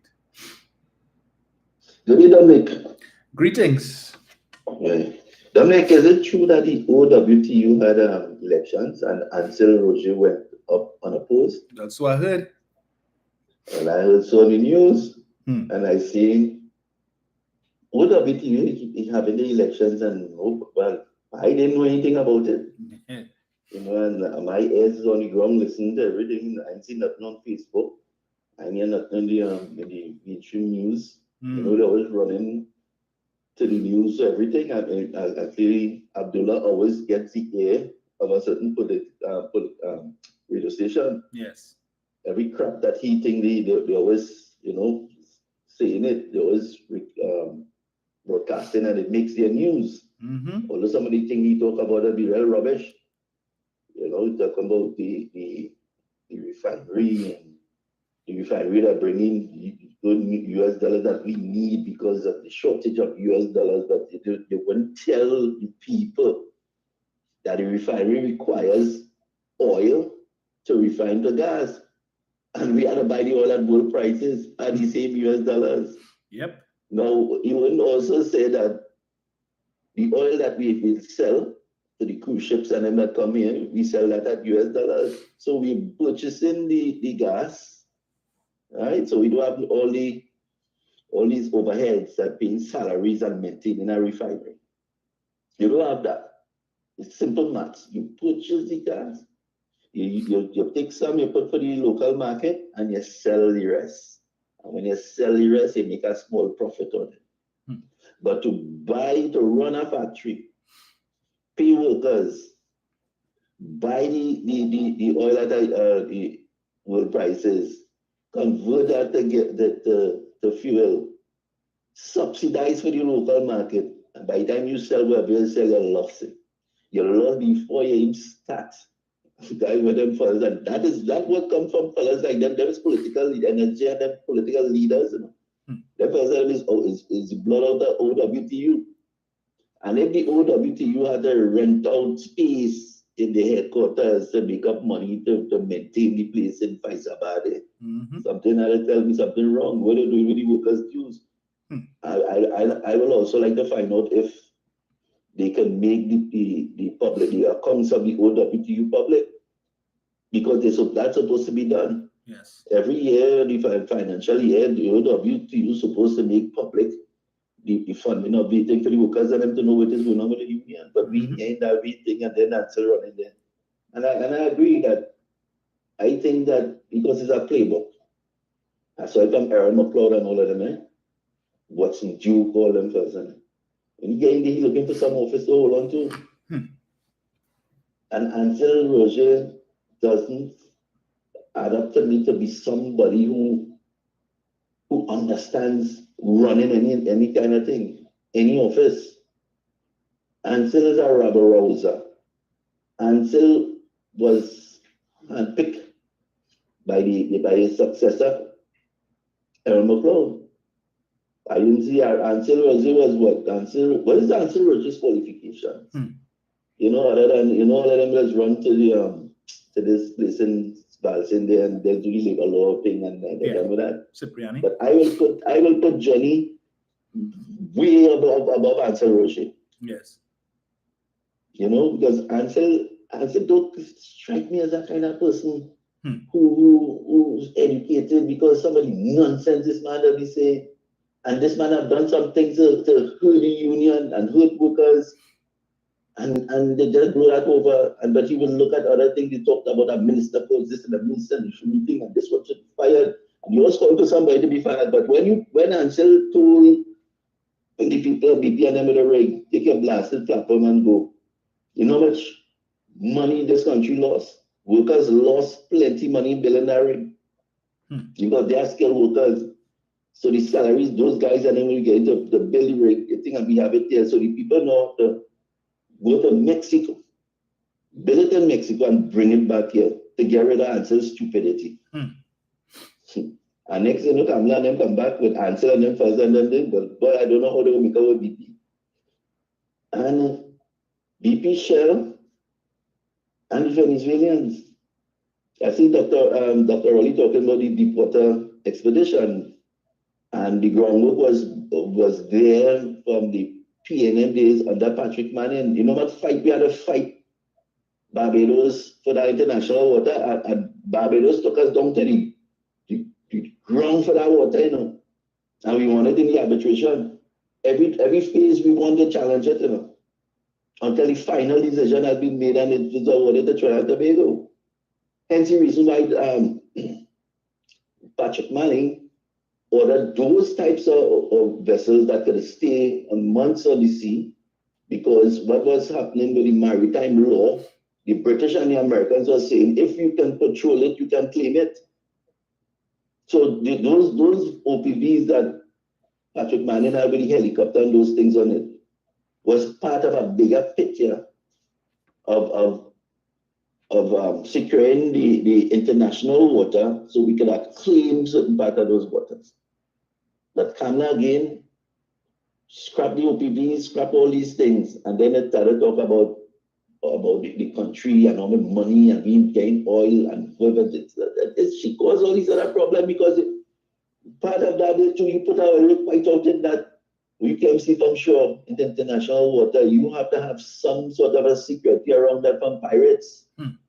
And that is really OPV. That OPV had like the guns why was the part of the problem that Kamala said that why they canceled the OPV because the gun range, the gun wasn't working properly and all kind of nonsense. It's just a matter they had to tune the gun to be precise and accurate. Because that ship could have stayed from quite out in Port Spain on the dock there and drop a bomb or a shell somewhere in the Martin. You know, but it had to be accurate when you put the coordinates and think that could launch something. So in other words, what that would have been doing is that if you have a threat and the boat is not in close proximity to the rig, and pirates and them are thinking they could either use the attack helicopters to pursue it, or they use the gun, blow that out of the water. But then again, Kamala Pasabi says her plan is because the guy from he's a prospective and the game really a time. He not even think, you know, for put up in Marcus St. Joseph. The man say that he have a crime plan or all kind of nonsense. So I want to find out about crime plan again, to scrap the whole security system again. And they have everything, they know everything about the crime and everything. You talk about the crime and this and that, but you have a man and $1 million bill sit down there and a next man and a cartel racketing, he's the one answering court. But they're talking about crime. And next one, she with some man with gun balancing all over the night. Man beat crap out of she. When the police come to think that she says she pressing no charges, she think them okay, but you making was a big battered woman. That's the example this woman settled for battered woman. She sees a lawmaker saying, "Don't be parliament." And these are some things. But you listen, people, honestly, what went on in America, he said that Venice and them who back Trump, he said that Arabs who back Trump, and all of them who back Trump and talk about Trump, and Trump told them exactly what he's going to do. Now they're balling. If you tell all you're going to get rid of them, people and all them sort of things, you're going to do this, you're going to call that, you're going to do this, you'll still vote for him. What are you balling for? He called you 4 years. Most of them are, the first plane load Venezuela when with Venezuela ready. Thank you very much, Dominic. Thank you, sir. Well, yeah, give Dave Arjun some yam on YouTube there for me now. That's all the man who talking yam. But again, I'm not surprised, right? Because the supporters of the other party, they lack substance. But yet still they could have been listening to the Underground Report or some other, they could have been listening to Fuad Abu Bakr on 91.9 Bad Talk in the government, as the case may be. But here you are. I know truth is addictive. You all can't help yourselves. You cannot help yourselves. We know. Awesome. So, let me see. So, let me just get it here.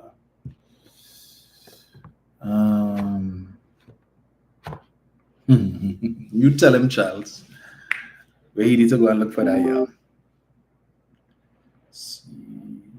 Hello, good morning.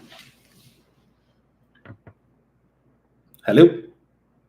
Hello. Hi. Good day. I thought I get through.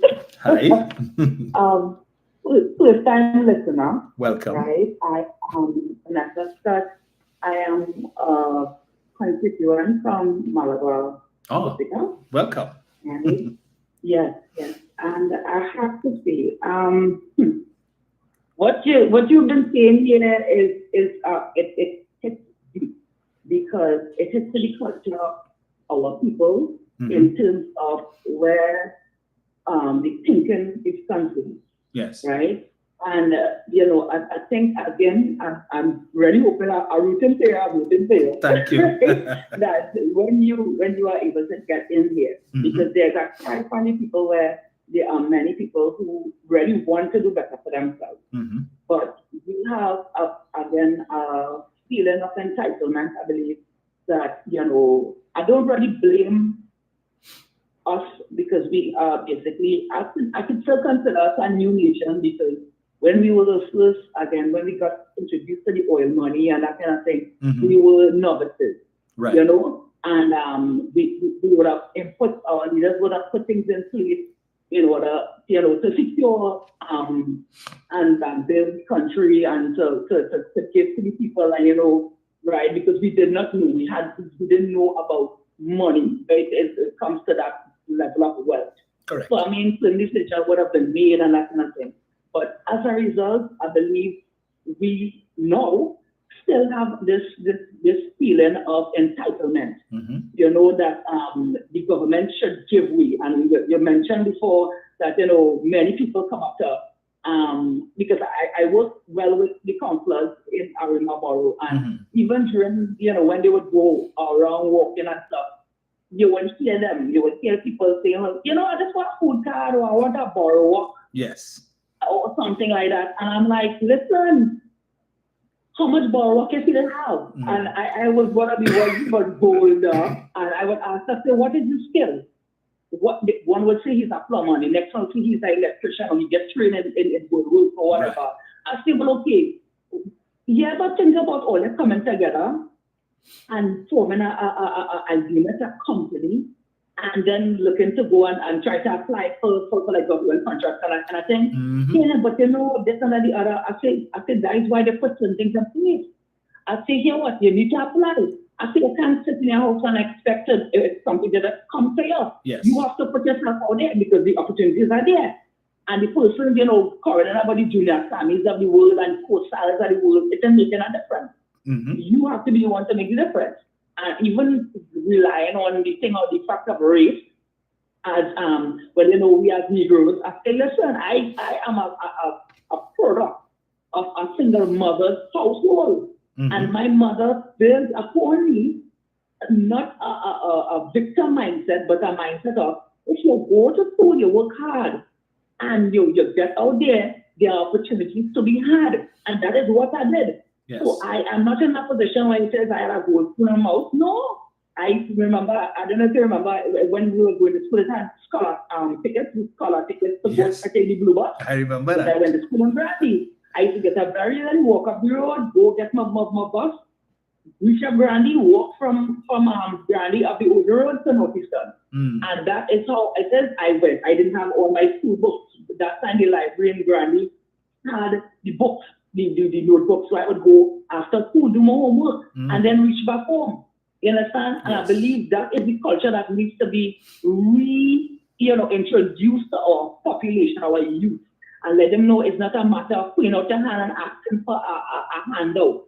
That could only just feed the per day. And as the Bible says, teach a man how to fish, he will be able to eat right through. You don't give a man a fish, that just food for a day. Correct. Right? And I believe we as persons, we need to remind our people and remind the youth of what is their responsibility in all of this. Yes, the government has a certain level of responsibility, but the responsibility of them is not to take care of you, mind you. No, that is your responsibility. And I really do hope, as you come out into our constituency and you meet the people and that stuff, you are able to gauge that from the people and pull a coalition of people together, because trust me, there are people willing and able to work and wanting to do that.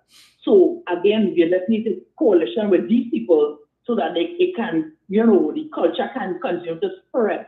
And I think that is the only how I think Trinidad and Tobago could look forward to a level of healing and forward thinking. Thank you. Right? So that's my contribution this morning, and thank you. Thank you so much. And I appreciate that. And so I will be saving your number, caller. So look out for a call from me, because as I would have indicated to the panel when I was screening, and I did make mention to them of that there is needy. Prime Minister said that nothing wrong with the rich getting richer, but the poor must come out of poverty. But they must not only come out of poverty, they need to stay out of poverty. And how you do that, just as this caller said, you have persons in the communities who have skills, who are trained in different things, and you all have always heard me advocate about that. In the case of the persons who graduated from the homestead program, everybody who gets in their 2-acre plots, instead of you being selfish and want to plant on your 2-acre and then come together, form a cooperative, 5 of you, also that's 10 acres, and you all could plant a variety of different crops and start a business. There are opportunities outside there. Look at, there's a shortage of eggs right now in the United States. Do we have egg farmers in Trinidad who could take advantage of that? Are we looking outside, or are we just looking to provide for the domestic market? So as I said, one of my intentions is to work with persons like this caller who are so like-minded, so that Malabar Mosika can actually be the trailblazer when it comes to changing that mindset. And as I was saying, I mentioned to the screening committee, we can use these community centers instead of just having them for the purpose of hosting wedding receptions and birthday parties and so on, and the occasional political meeting. Let us use it to provide training for these persons, bring in the people from the various agencies who could guide them on how they could establish their businesses, even if it's not through the Ministry of Youth Development and National Service. You have things like NEDCO, and you have the banks and so on. Republic Bank, for instance, that is giving loans of up to $100,000, as I've told you all before, to small and micro enterprises, and they're also providing them with the training. A lot of people aren't aware of this, so bring in people like this and we use the community centers for that, so people could come and get the information and and offer them these opportunities so that they could come out of poverty and remain out of poverty and aspire, because we fed up here and we talk about the African community and own nothing, and the only purpose is to serve as laborers and consumers. Philip Alexander said that. The man who's hoping to be a minister in the next administration said that. Let us not forget. Hello, good morning. Hey, Dominic. Morning, sir. Yeah, Dominic, very well-educated program, because I have friends all over the world who listen to your program and call me and tell me what good information you are spreading. All right? And let me say good morning to Steve down in Florida, especially listening. Dominic, let me tell you something, right?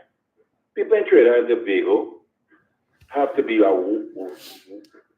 wise. Look what happened in America, right?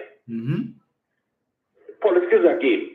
You fool people, you give them intangible things, and you can, but once they get in there, that's it. That's what happened in America now.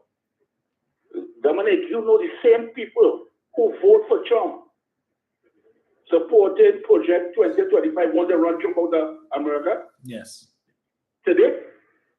Mm-hmm. So people in Trinidad be aware what that alliance with Roger, Philip Alexander, Kamala, Guy Griffith, all them coming together, Lennox Smith, they can't give Trinidad and Tobago nothing. What Dr. Rowley and the PNM is giving to Trinidad and Tobago. Because if you all watch yesterday in the Hyatt with that energy conference, the kind of people came into Trinidad for the future of the energy industry in Trinidad and Tobago. People, our country on the right track, because those investors will not come into an unstable country to invest their money into Trinidad and Tobago. And right now, Trinidad and Tobago is stable under good governance by Dr. Rowley and the PNM. Right? I read an article yesterday, as Dominic was saying, with President Trump and Maduro. Chevron the bosses there is going to talk to President Trump about the oil deal down in the Western Hemisphere in Venezuela. Right? It's going to tell him how important to keep that oil flowing, because Russia and China is on the border looking to come into the Western Hemisphere. So people don't frighten. All who is unpatriotic to Trinidad and Tobago, that gas deal, Manatee, Dragon Field, we will get it. All right, just keep our finger crossed, because it depends, as Dr. Oli said, the carbon thing is depleted, and we need oil from different resources to keep our country running. So let's hope we get it out of Dragon by our Manatee, so to keep our energy sector running, because it's very important to us, right? So let's keep faith, right? But let's make the right decision and put in the right government here to continue the good work of Dr. Rowley and the government of Trinidad and Tobago. Right, people? Have a good day. Enjoy it. Enjoy your day. Thank you, sir.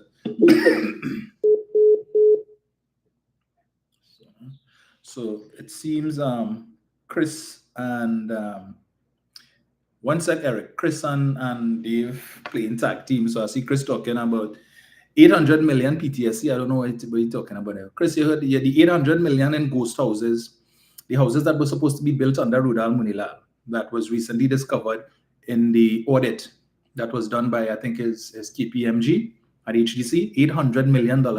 We can't find the money and we can't find the houses. Since you know about all them things you're quoting there, Chris, you want to help us out with that? Since Munila ain't saying nothing and Kamna saying anything, you could help us with it, where we could find that 800 million in ghost houses.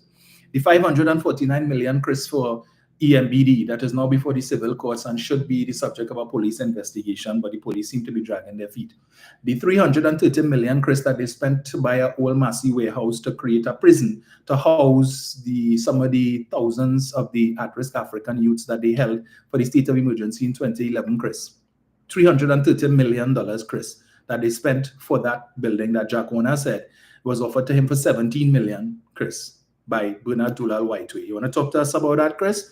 The fence that they built by Golden Grove Prison, I don't know where you're from, Chris, but if you're familiar with the east, after you pass Piaco Airport, the junction heading east, you would see a big fence, Chris, that by the prison, and the only thing inside that fence is bush. You have Wakano, DTPE, I think that is called it, shining bush, lemongrass, you name it.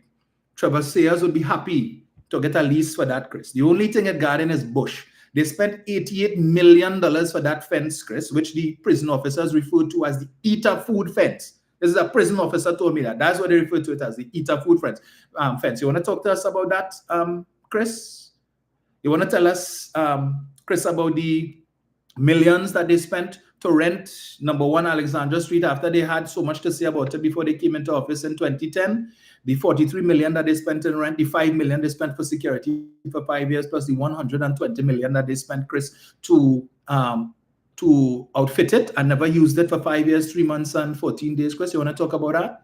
You want to talk about the hundreds of millions they spent in rent, Chris, for to rent buildings from the 1% who they cussing today, while the government campus, Chris, was empty. It was completed, and all they had to do was to outfit it. The money they spent to rent Faris building, the 300 and some million that they spent for that warehouse, Chris, the 130 million that they spent to upgrade the penal recreation ground, Chris, they could have put all of that money into outfitting government campus, and the millions that they spent in rent from the 1% for that 5 years, Chris, they would have saved it. You want us to discuss that, Chris? You want us to go down that road? That they increased the exchequer account, the deficit on the exchequer account, Chris, the overdraft, they took it from 10 billion when they came in 2010, and they left it at 33 billion in deficit, Chris, an increase of 23 billion, putting it into permanent overdraft. Because the only way we could come out of that overdraft, Chris, the government would have to make a lot of money to pay off that 33 billion. So today we are still paying millions and millions in interest on that 23 billion, Chris. You want to talk about that? I ready for you now. You see when 2.6 billion wasted? Let me ask you, Chris, did the Auditor General have the meeting with the central bank? Call member told us that the 2.6 billion was an error that took place, with a double posting error that took place at the central bank. In her affidavit for the courts, the Auditor General complained that she tried to have a meeting with the central bank to verify that claim by Coleman Burt, and she was denied.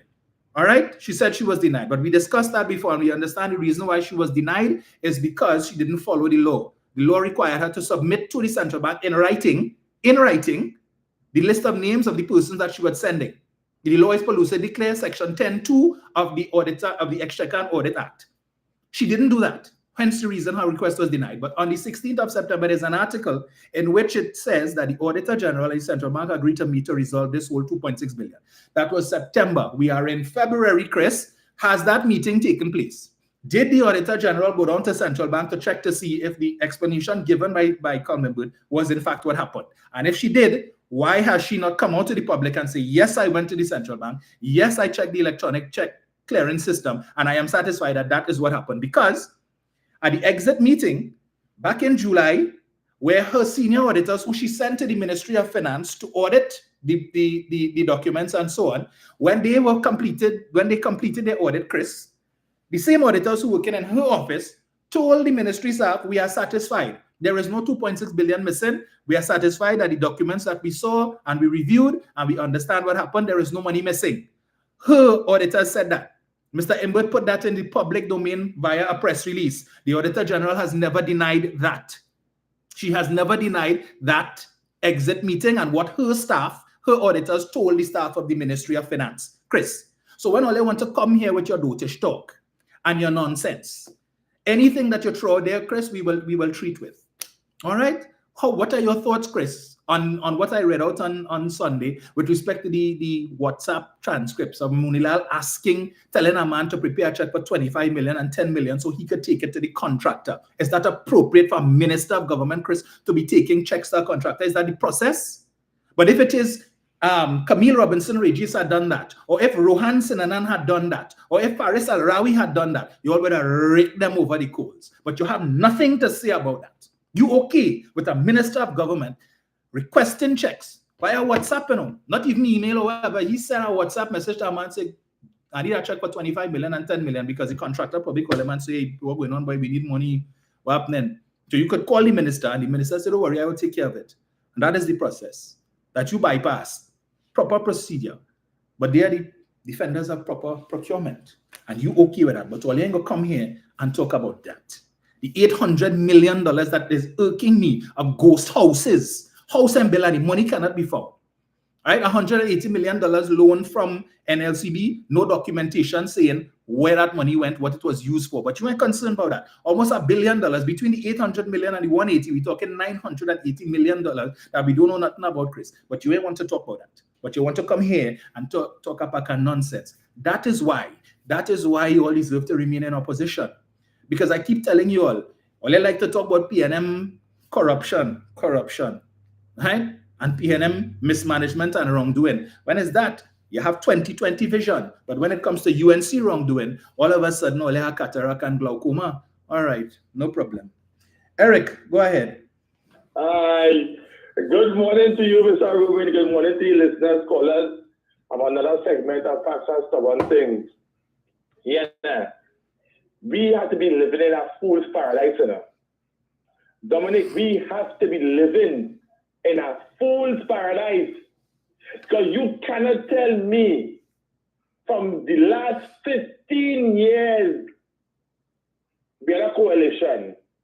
What happened to that coalition? Within the last 5 years, they come back again with the same coalition, but this time they take Philip Alexander with them. It's the same OWTU, the same, what do you call them? It's only a matter of time that COP will join the finger to them, and TPP from the Tobago. It's only a matter of time. All it's telling me, we ain't learned from 2010 to 2015, or they're coming back with that same rhetoric in this time around. This is 2025, Kamala. Back in 2010, the people didn't vote for you because they so love you. They voted for you because they wanted to get rid of Manning. And the people in this country regret it up to this day. So people didn't vote for Oli because they so love the USC and the coalition. They didn't vote for Oli. You understand?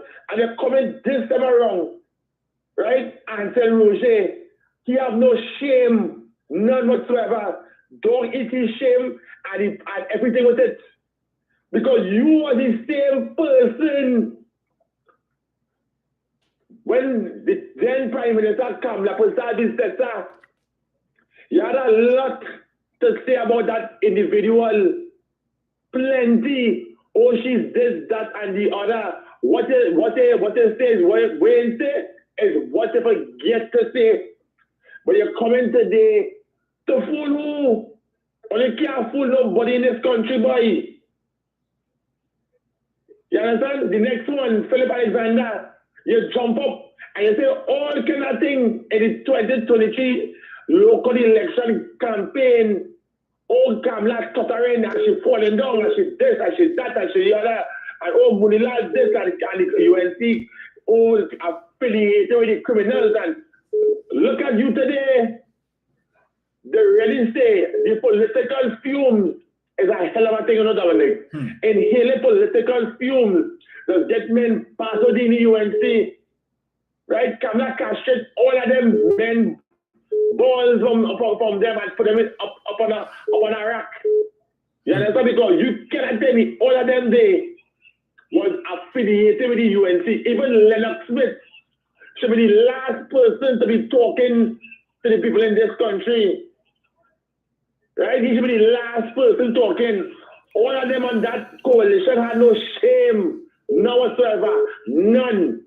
And only expecting people to vote for that state that so-called 5-minute honeymoon. Right now, people regretting they voted that partnership in 2010. Only coming again with that same rhetoric, that same thing, same playbook. No, nothing new. So we tell me, so them couldn't get, UNC couldn't get fresh new faces to run for election. But then again, who is going to affiliate themselves with a party who have bandits, bullers, pimps, prostitutes, deadbeats, and drunkards? They don't want to affiliate themselves with them kind of people. You have a certain member of parliament who want bail for $1 million. Is that one who affiliated with human trafficking? Is that one who affiliated with criminal entities allegedly? Right? Is that so much of nasty and corrupted behavior in that USD? You think right-taking citizens would affiliate themselves with that party? You see, people who want to affiliate themselves with that party, they want to see what they can get from the government, from the country. They make cable country. All they care about is enriching themselves and them people who look like them. You understand? I want to jump in this thing with this Chris, because I saw he was posting, the court awarded Jawala Rabaran $5 million because that he was wrong for this, whatever. Chris, take several seats and sit the hell down. Right? Take several seats and sit the hell down. You know why? It's people like them so have we in this mess today. Because Kamala handpicked Jawala Ramaran as the governor of the central bank. It had deputies after U.S. Williams would have departed office. Kamala didn't want none of them there. She put a handpick he and put he there and committed lie to the population and said the country had no money and we in a recession and country them wait for 3 days. He said that Jawala Rambaran, that nasty, deceitful man called Jawala, right? You come in today now and say, oh, Rodi called you $5 million. But let me remind you, right? Chris, on YouTube, talking that foolishness. Look about Emsbert and Emsbert. All right, let me remind you. Right. Let me hear you, Chris. Billions have been carted away from the treasury and you have not protested. I wonder why. You know why? Because it don't affect all you. Once the UNC and crooks who continuously destabilize this country, or they will love that. You understand? Let me hear you, Chris. $400 million life support scandal. $549 million EMB scandal. $6 million fire truck debacle. $7 million helicopter gas bill. $130 million upgrade penal recreation ground. $30 million cost to build a single unit in the debate with CPF labor. $1.1 billion advance to SIS. $1.4 billion in legal fees at UNC from former AG office. $1 million in performance bond. $500 million city cut notes missing up to this day. 5 years later, they can't get that money. Right? And they're hoping that if the UNC return, which will never happen, that they would reinstate and revert back to cut notes. So they could spend money as they willy-nilly. Continuing. $16 billion unaccounted for NGC. $15 million India trip to India. Beta wastewater treatment plant, $1.2 billion, but not a tool of sorting nothing. $87 million at a site at Golago Britain. $330 million to purchase and retrofit old massive warehouse at the Rosa for SOE prisoners. UNC met $6 billion in exchequer account, but left it in $33 billion in permanent deficit. Chris, you know it's permanent? In order for the government to give a contract, they are continuously paying what Kamala and them left the country in. I continue. 1.1 million NGC spent to buy all-inclusive tickets to South Canada Fest for friends and family of the government. 53 million spent to rent a building in Baratara, which was never found or used. $330,000 for Rosia Prime Minister residence. 4 acres of land given to John Aboud at Shakaramas for $1 per year for 30 years at a car park to lease CDA for $900,000 a month. $175 million to purchase Eden Gardens, which was valued at $52 million, but independent valuation. 35 acres was given to John Aboud for water park, $3,800 a month, when valuator said $500,000. 50 million voices for you. 20 million for happiness campaign. And the university gave them mega farm in Tucker Valley to Joe Payet 100 acres to plant onion. Have paid a portion to host cabinet events. 27 million to renovate ambassador's residence in Geneva. No tender. 6 million wasted to leave Galicia 53 days. It couldn't dock while they built a ramp. Billions gone with 2 contractors as they leave the shores of TNT for a foreign land under the watchful eyes of your leader. And the list goes on and on and on. Right? So, Chris, when they come in on this program, walk with your facts. We don't spread propaganda on this program here. right? And the next one will talk about yam. We know all have fantasy in the US with yam and bacon. Nothing to that here. Go down in Princeton and meet Padarat and Vincent Ragu and all of them, and all of them have a Zami session down there, right? Not in this program. Dominic, good program. I love turning and listening. Thank you, sir. So, someone is asking, Shell Lambert is asking Eric for you to post that on the that information on the debunking page. So I know you have no issues doing so. Just now, 1 second there, Mr. Yates. Let me just get this.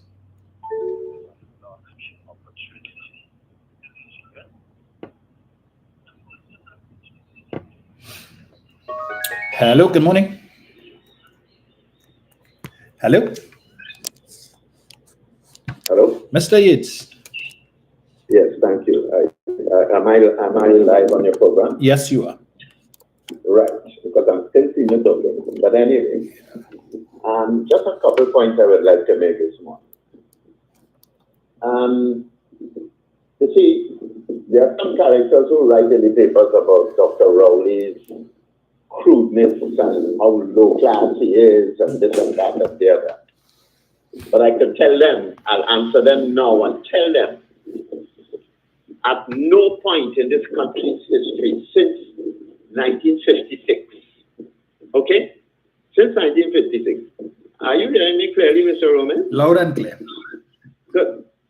At no point in this country's history since 1956, we have had Dr. Williams, we have had George Chambers, we have had Arthur Robinson, we have had Patrick Manning, we have had Dr. Rowley, and you will notice that I have left out one. I've left out one, and that is, sorry, let me also include Pandey, and I'm leaving out one, and I'm leaving out one deliberately. Let me tell you why I'm leaving out that one deliberately. Of all the former prime ministers that I have called, not one of them has ever used racial slurs to describe or to attack their political enemy. Never once in this country, with one exception. The current UNC leader has made it a point to go down the inevitable road of racial slurring in this country, calling Dr. Rowley Oreo and black man. Oreo and black man? Excuse me, Madam Bissessa. Let me tell you something. When you call him Oreo and black man, I don't know about other black people, but you are talking to me too. You're talking to me too. When you call him Oreo and black man, you are also speaking to me as a black man myself. It has never happened before. Save and except with you, Kamala Prasad Bissessa. You are the only one, and you stand out. You stick out like a sore thumb in this country as the only leader to have gone down those depths to launch an attack on your political enemy. Shame on you.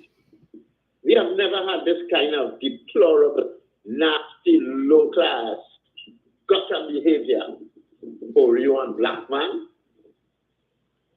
Idiot, don't you realize that you are also referring to the blacks in your very party? When you call Dr. Rowley Oreo, you're referring to Jolene John, Roberts, Native, Mark, all of them. Right? Let's get it very, very clear. You attack Dr. Rowley, calling him Oreo and black man. You attack every African in your party, including the hapless ones. The hapless ones who following you like a blue fly, including the union man, the union, and who suddenly love you up so much. Secondly, let me also say this, where PNM is concerned, I think in the newspaper, on the letter pages, on the radio, every time you get an opportunity to deal with Ralph Maraj, you must go after him with hammer and tongs.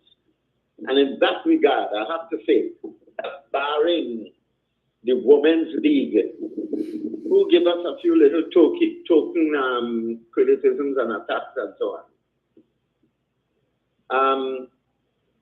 The PNM organs, except for the Women's League, nobody else in the PNM comes right out and deals with this man and go after him and uncover him and ask him for the nastiness that he indulges in. It, to me, when it comes to Maraj, it boils down to simply this: a lost opportunity. A lost opportunity.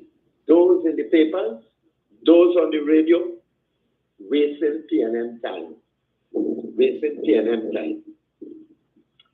And let me just say this also on the question of Ralph Maraj. Are you hearing me, Mr. Roman? Yes, sir. Yeah. Also on the issue of Ralph Maraj. Even though for about the 10th time, including last week, Dr. Rowley continues to say that he has had nothing to do with any merit list and interfering with any merit list. What do we have? This wretch, Ralph Maraj, still comes in the papers on a Sunday and talk about how Dr. Rowley interfered with the merit list. He persists with that. If I ever had a chance, I'd ask him, Mr. Big Word Man, because that's the name I 95.5 gave you, the Big Word Man. Tell me something about you. Were you at President's house to witness Dr. Rowley interfering with the merit list? Were you there? I doubt. So you were not there. So the only people, I won't say persons, the only people who could have garnered that kind of information would have been people who are anti-Rowley, anti-Keith Rowley. That is Gary Griffith and the UNC, Kamala Prasad, etc. Where did they get that from? Any of them was at President's house? No. So you are a false prophet. You are basing your assessment on what you're reading from Gary Griffith and etc. You have no concrete, cogent information to bring to this country to support your claim of bias and prejudice. You have nothing to go on. Therefore, you are just an old, almost anachronistic, dyed-in-the-wool UNC. And PNM is to blame for that. PNM is to blame for that. And let me just tell you something. I'll even you know. I'll even you know, Ralph Maraj. But I just want to remind you of something. In case you did not know, and you do not know, I don't know for my name, but I have been in the noble profession for nearly 50 years until my retirement. I am telling you that. I got into that as a very, very young fella.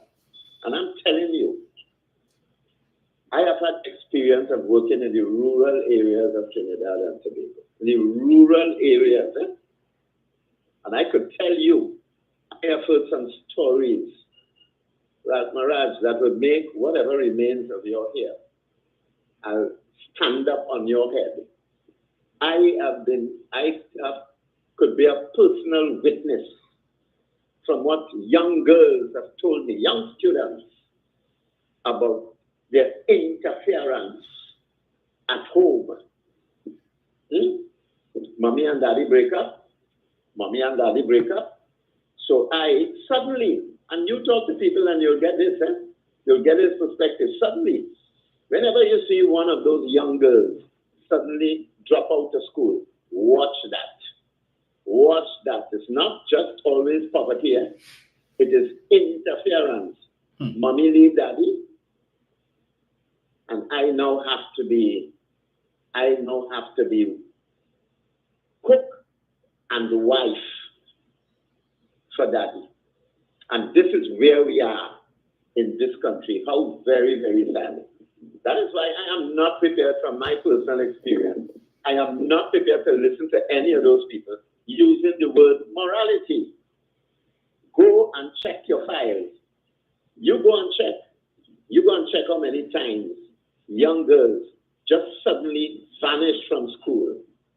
They didn't leave school to go with any man, They didn't run away from home, They were taken out of school and they were kept at home to fulfill a dual role of cook and mother and wife. Cook and wife. This is the bottom line. Okay? So you all on the live, the Basilio and the Chris, deal with that. Thank you. Thank you, sir.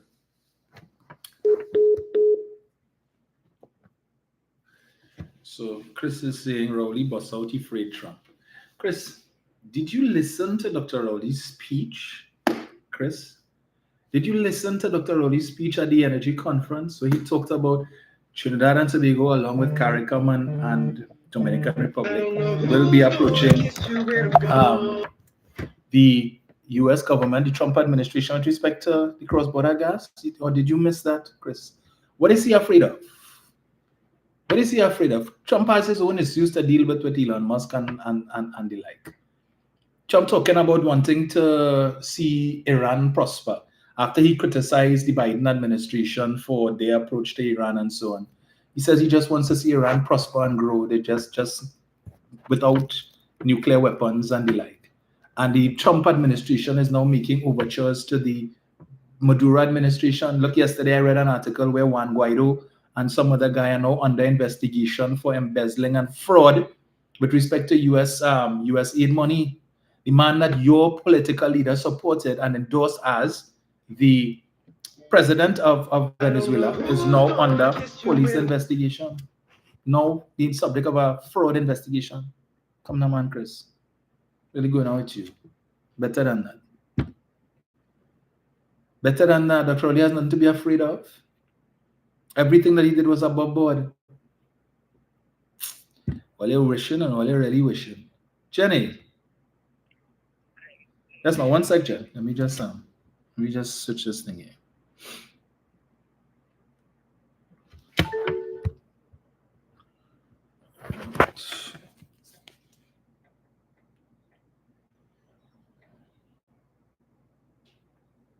Up to now, you can't even tell us what your leader did with respect to promoting the energy sector. I don't ain't talking Rowley mash up the energy sector. What did your leader do?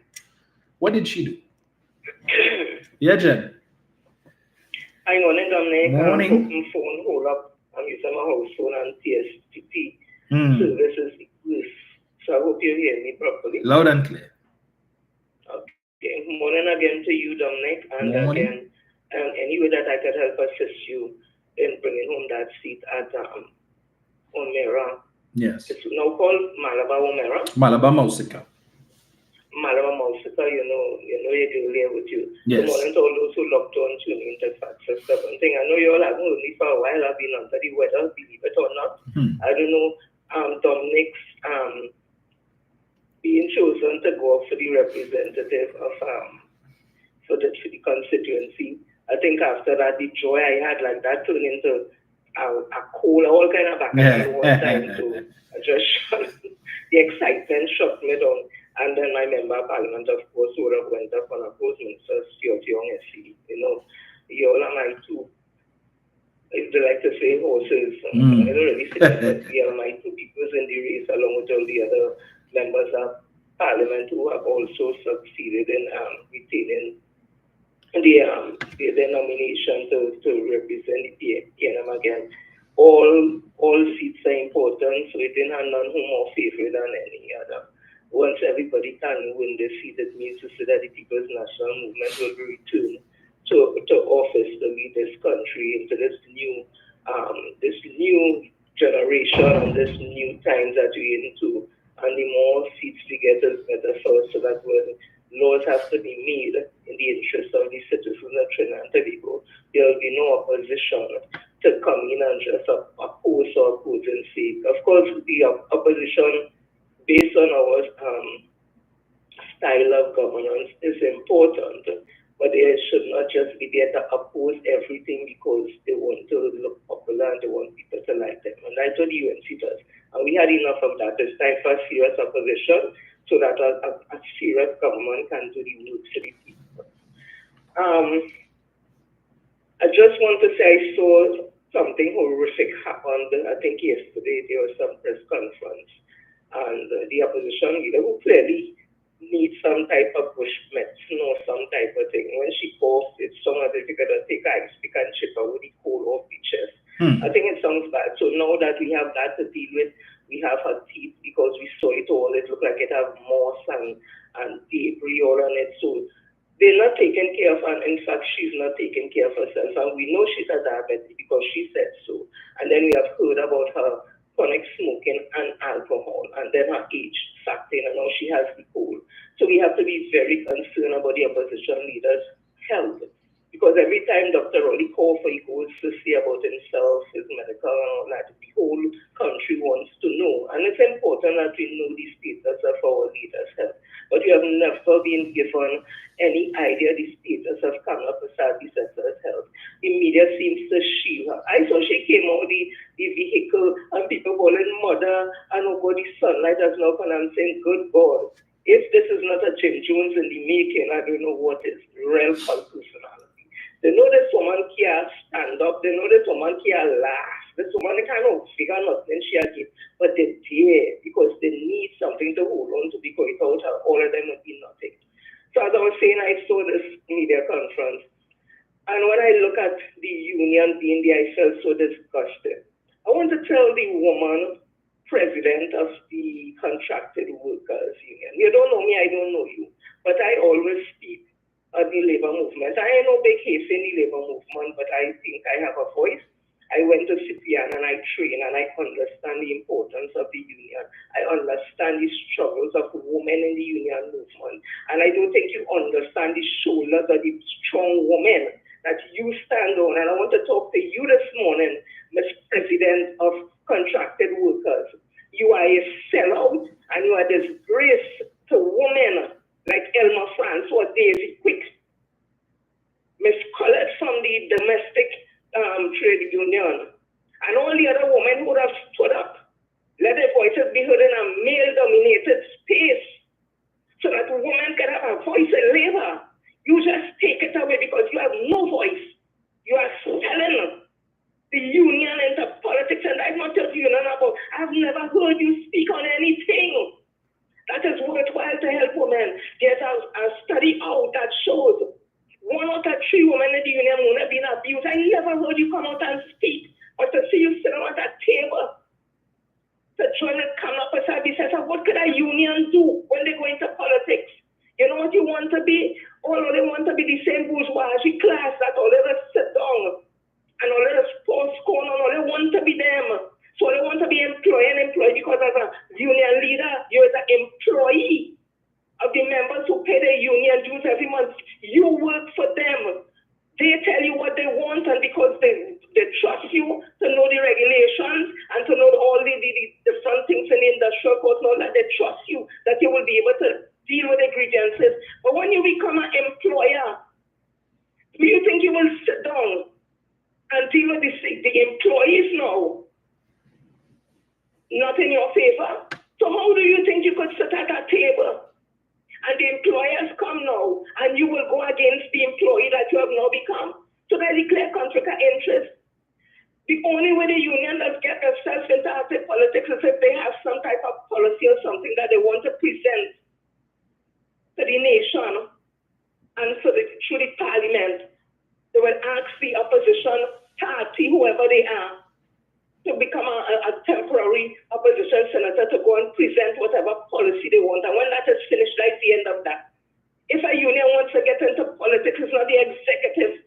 Ordinary members of the union could get themselves into politics, not the executive of a union. You're all selling all yourself and selling all this whole answer that labor. OIT saying down there without the head.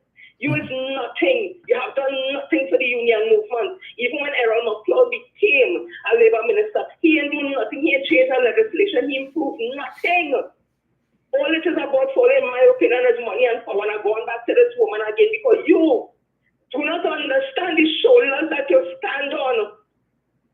You should be ashamed of yourself. The last great female woman leader we had in the Union was Jennifer Baptiste Primus, and why she must be respected also. Not because she gets so much years in the PSA, and she would have built the PSA. PSA became a giant under her. We had over about 30-something thousand members. She bought that building on Abercrombie Street before there was rent. It wasn't their own. She bought it for the members of the PSA. They couldn't pay light bill when the month comes. She bring our organization which had millions of dollars in the bank. But you know what you have to respect her for? In her 12 years as president of PSA, and all the years she's in PSA, she never disclosed her political affiliations. It's only when she retired from the public service and from the PSA, then we saw her with the PN, and that's when we knew. And that is what you're supposed to do. Your political affiliation is not supposed to be nothing public for members, because your members of your union is not only UNC, there's not only PNM, there's not only LDP and DDIS and PDP and all that. It has some don't vote, it has some don't like to vote, it has some not a part of no political organization, it has some hate PNM, hate UNC, hate this one, hate that one. Because you know why? Your members come from the society, from different socioeconomic background, from different spiritual background, religious background, sexual orientation, different races. So that is why you cannot be partisan to one side. So what them sitting at the table to do is to tell people they don't care about their members, they don't care about the money the members spend, that they want to sit down in the parliament and get the same money that the SRC gives to Kamala. Not give it up. Let me bring some clarity with that quickly. For a long time I don't talk, so I go talk this morning once you allow me. The same SRC, when Kamala Persad-Bissessar was Prime Minister of this country in 2013, came to her with a proposal for salaries for the over 900 public officers, included all parliamentarians, both government and opposition. They refused it.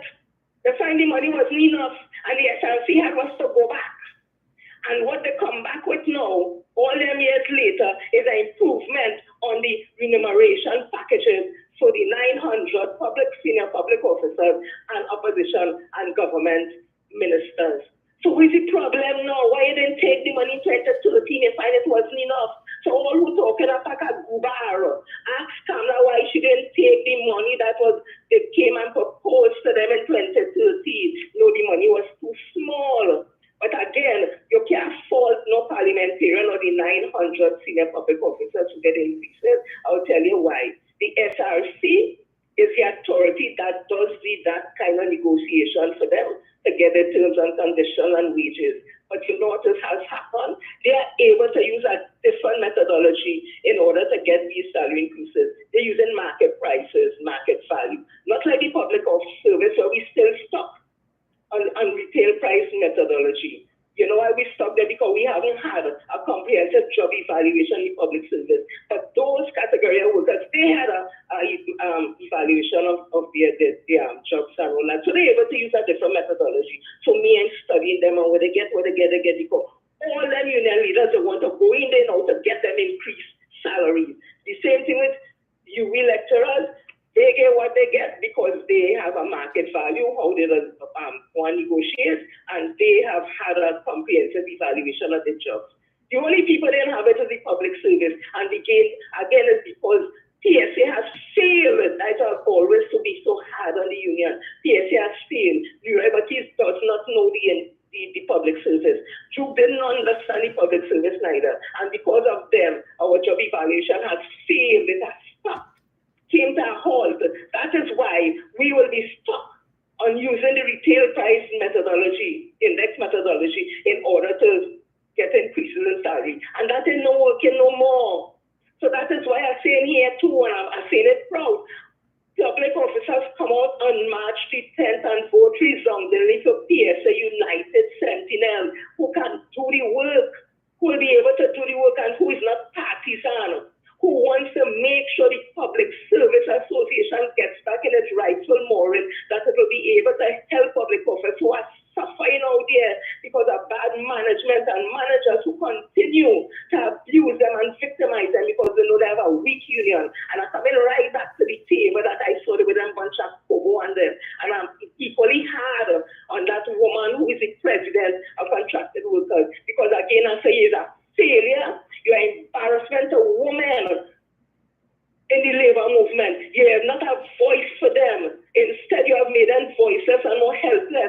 you need to go and do your research. Do your study on Elmer Francois. Do your study on Daisy Quick. Do your study on all them women and them who stood up in the labor movement, who stood up next to Butler, who stood up next to Cipriani, who stood up next to all them men and them. I'm going to have the balls to stand there strong and make sure that women have a voice. And what you doing, Miss Lady, you're taking our women's voices. And I needed to deal with the situation where I said 1 out of 3 women in the union movement is abused. I want to ask you, were you abused or are you abused while you sitting on at a table with men? I call them cobos, like they're picking at the bone with Madame Kobo in the middle. So while you join in with them and tongue table, your job as a union leader is not to join with no political leader. Your union is not to join and becoming no government, because then you will become useless, because you'll come just like those that you oppose. So I cry shame. I cry shame and bring down fire and brimstone and all them who sit around that table, because all they go in there to make people powerless. Or they want to help nobody more than all yourself. I'm not telling you so much. This is a subject that's having real passion, you know. It is having real passion because I understand the implication of a weak union and the advantage that management does take on workers when they don't have a strong union to represent them, and that woman sit down there by that table and tonguing. Daddy Lawless, I hear she talk when Lambert and them was there, she cannot just say a prayer and stand in the background. Now she have voice, and the voice is to join with UNC. And as for that Labour Kobo, who get back 7 times now, what Roger could do for WT? I look at Ozzy Warwick or whatever his name, and I shake my head and tears come to my eye. You're a bright man. You stand up the whole time, then bypass you again and put back this whole relic. So OWT didn't have no growth.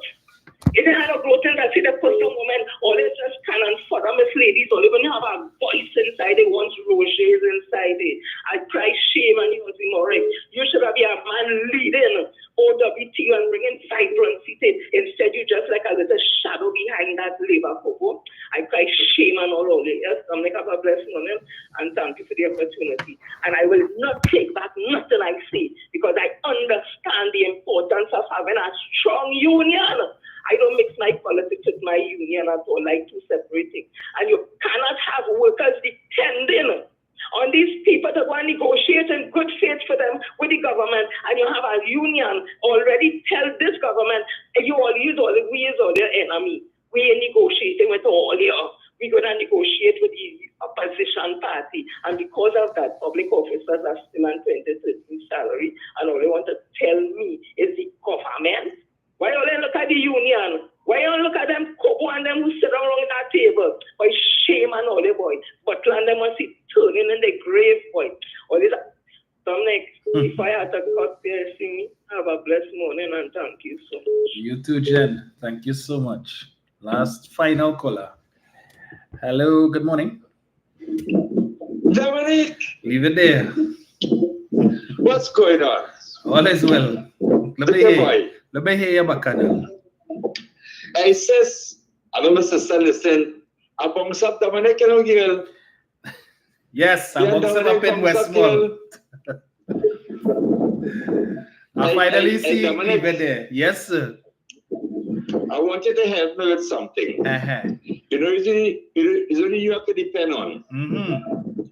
And PNM supporters, only can help me too. Dominic, back in the days, Dr. Rowley said something. Help me out.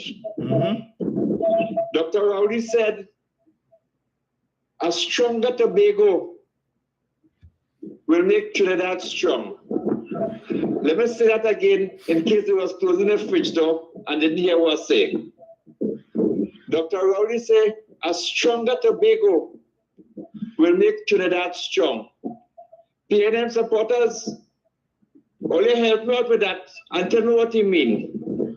Dominic, I will leave it there for. Yes, leave it there. Folks, thank you all so much for joining me this morning. It's already well after 9. And I have the people work to do, and then I have campaigning to do today. So Yes, Malka, he is. So, Dave, here what to do? Dave Arjun. Put your address if you wish, or you could put an address in the chat, and we will send you some yam, Dave. We'll send you some yam seeds from Ghana because I saw somebody put on Facebook that they visited a market, I think, in Ghana, and the yams are much larger than our yams here in Trinidad. All right, but since you seem to be obsessed with yam, Dave, we'll help you out. So you can put an address, or you could WhatsApp an address to the 7701763 number, and we will make sure, Dave, that you get as much yam as you want, right? And as much yam as you want to eat.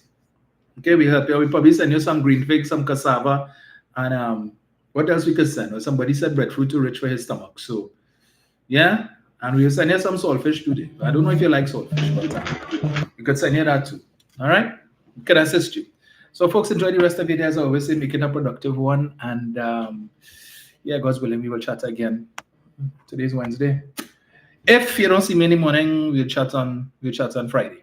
Because as I said, I'm campaigning this evening, so I'm starting to work today, and we'll see how that goes. Right. So if you all don't see me in the morning, look out for me on Friday. All right. So enjoy the rest of it, and we will talk again soon. Most welcome, Carol, David Taylor. David said he want to send some big plantains too. Yeah. Dave, you have plantain to get to, boy, if you like that. Melke saying, why don't you tell us, leave it there, what Dr. Rowley mean? We'll discuss that on the next day.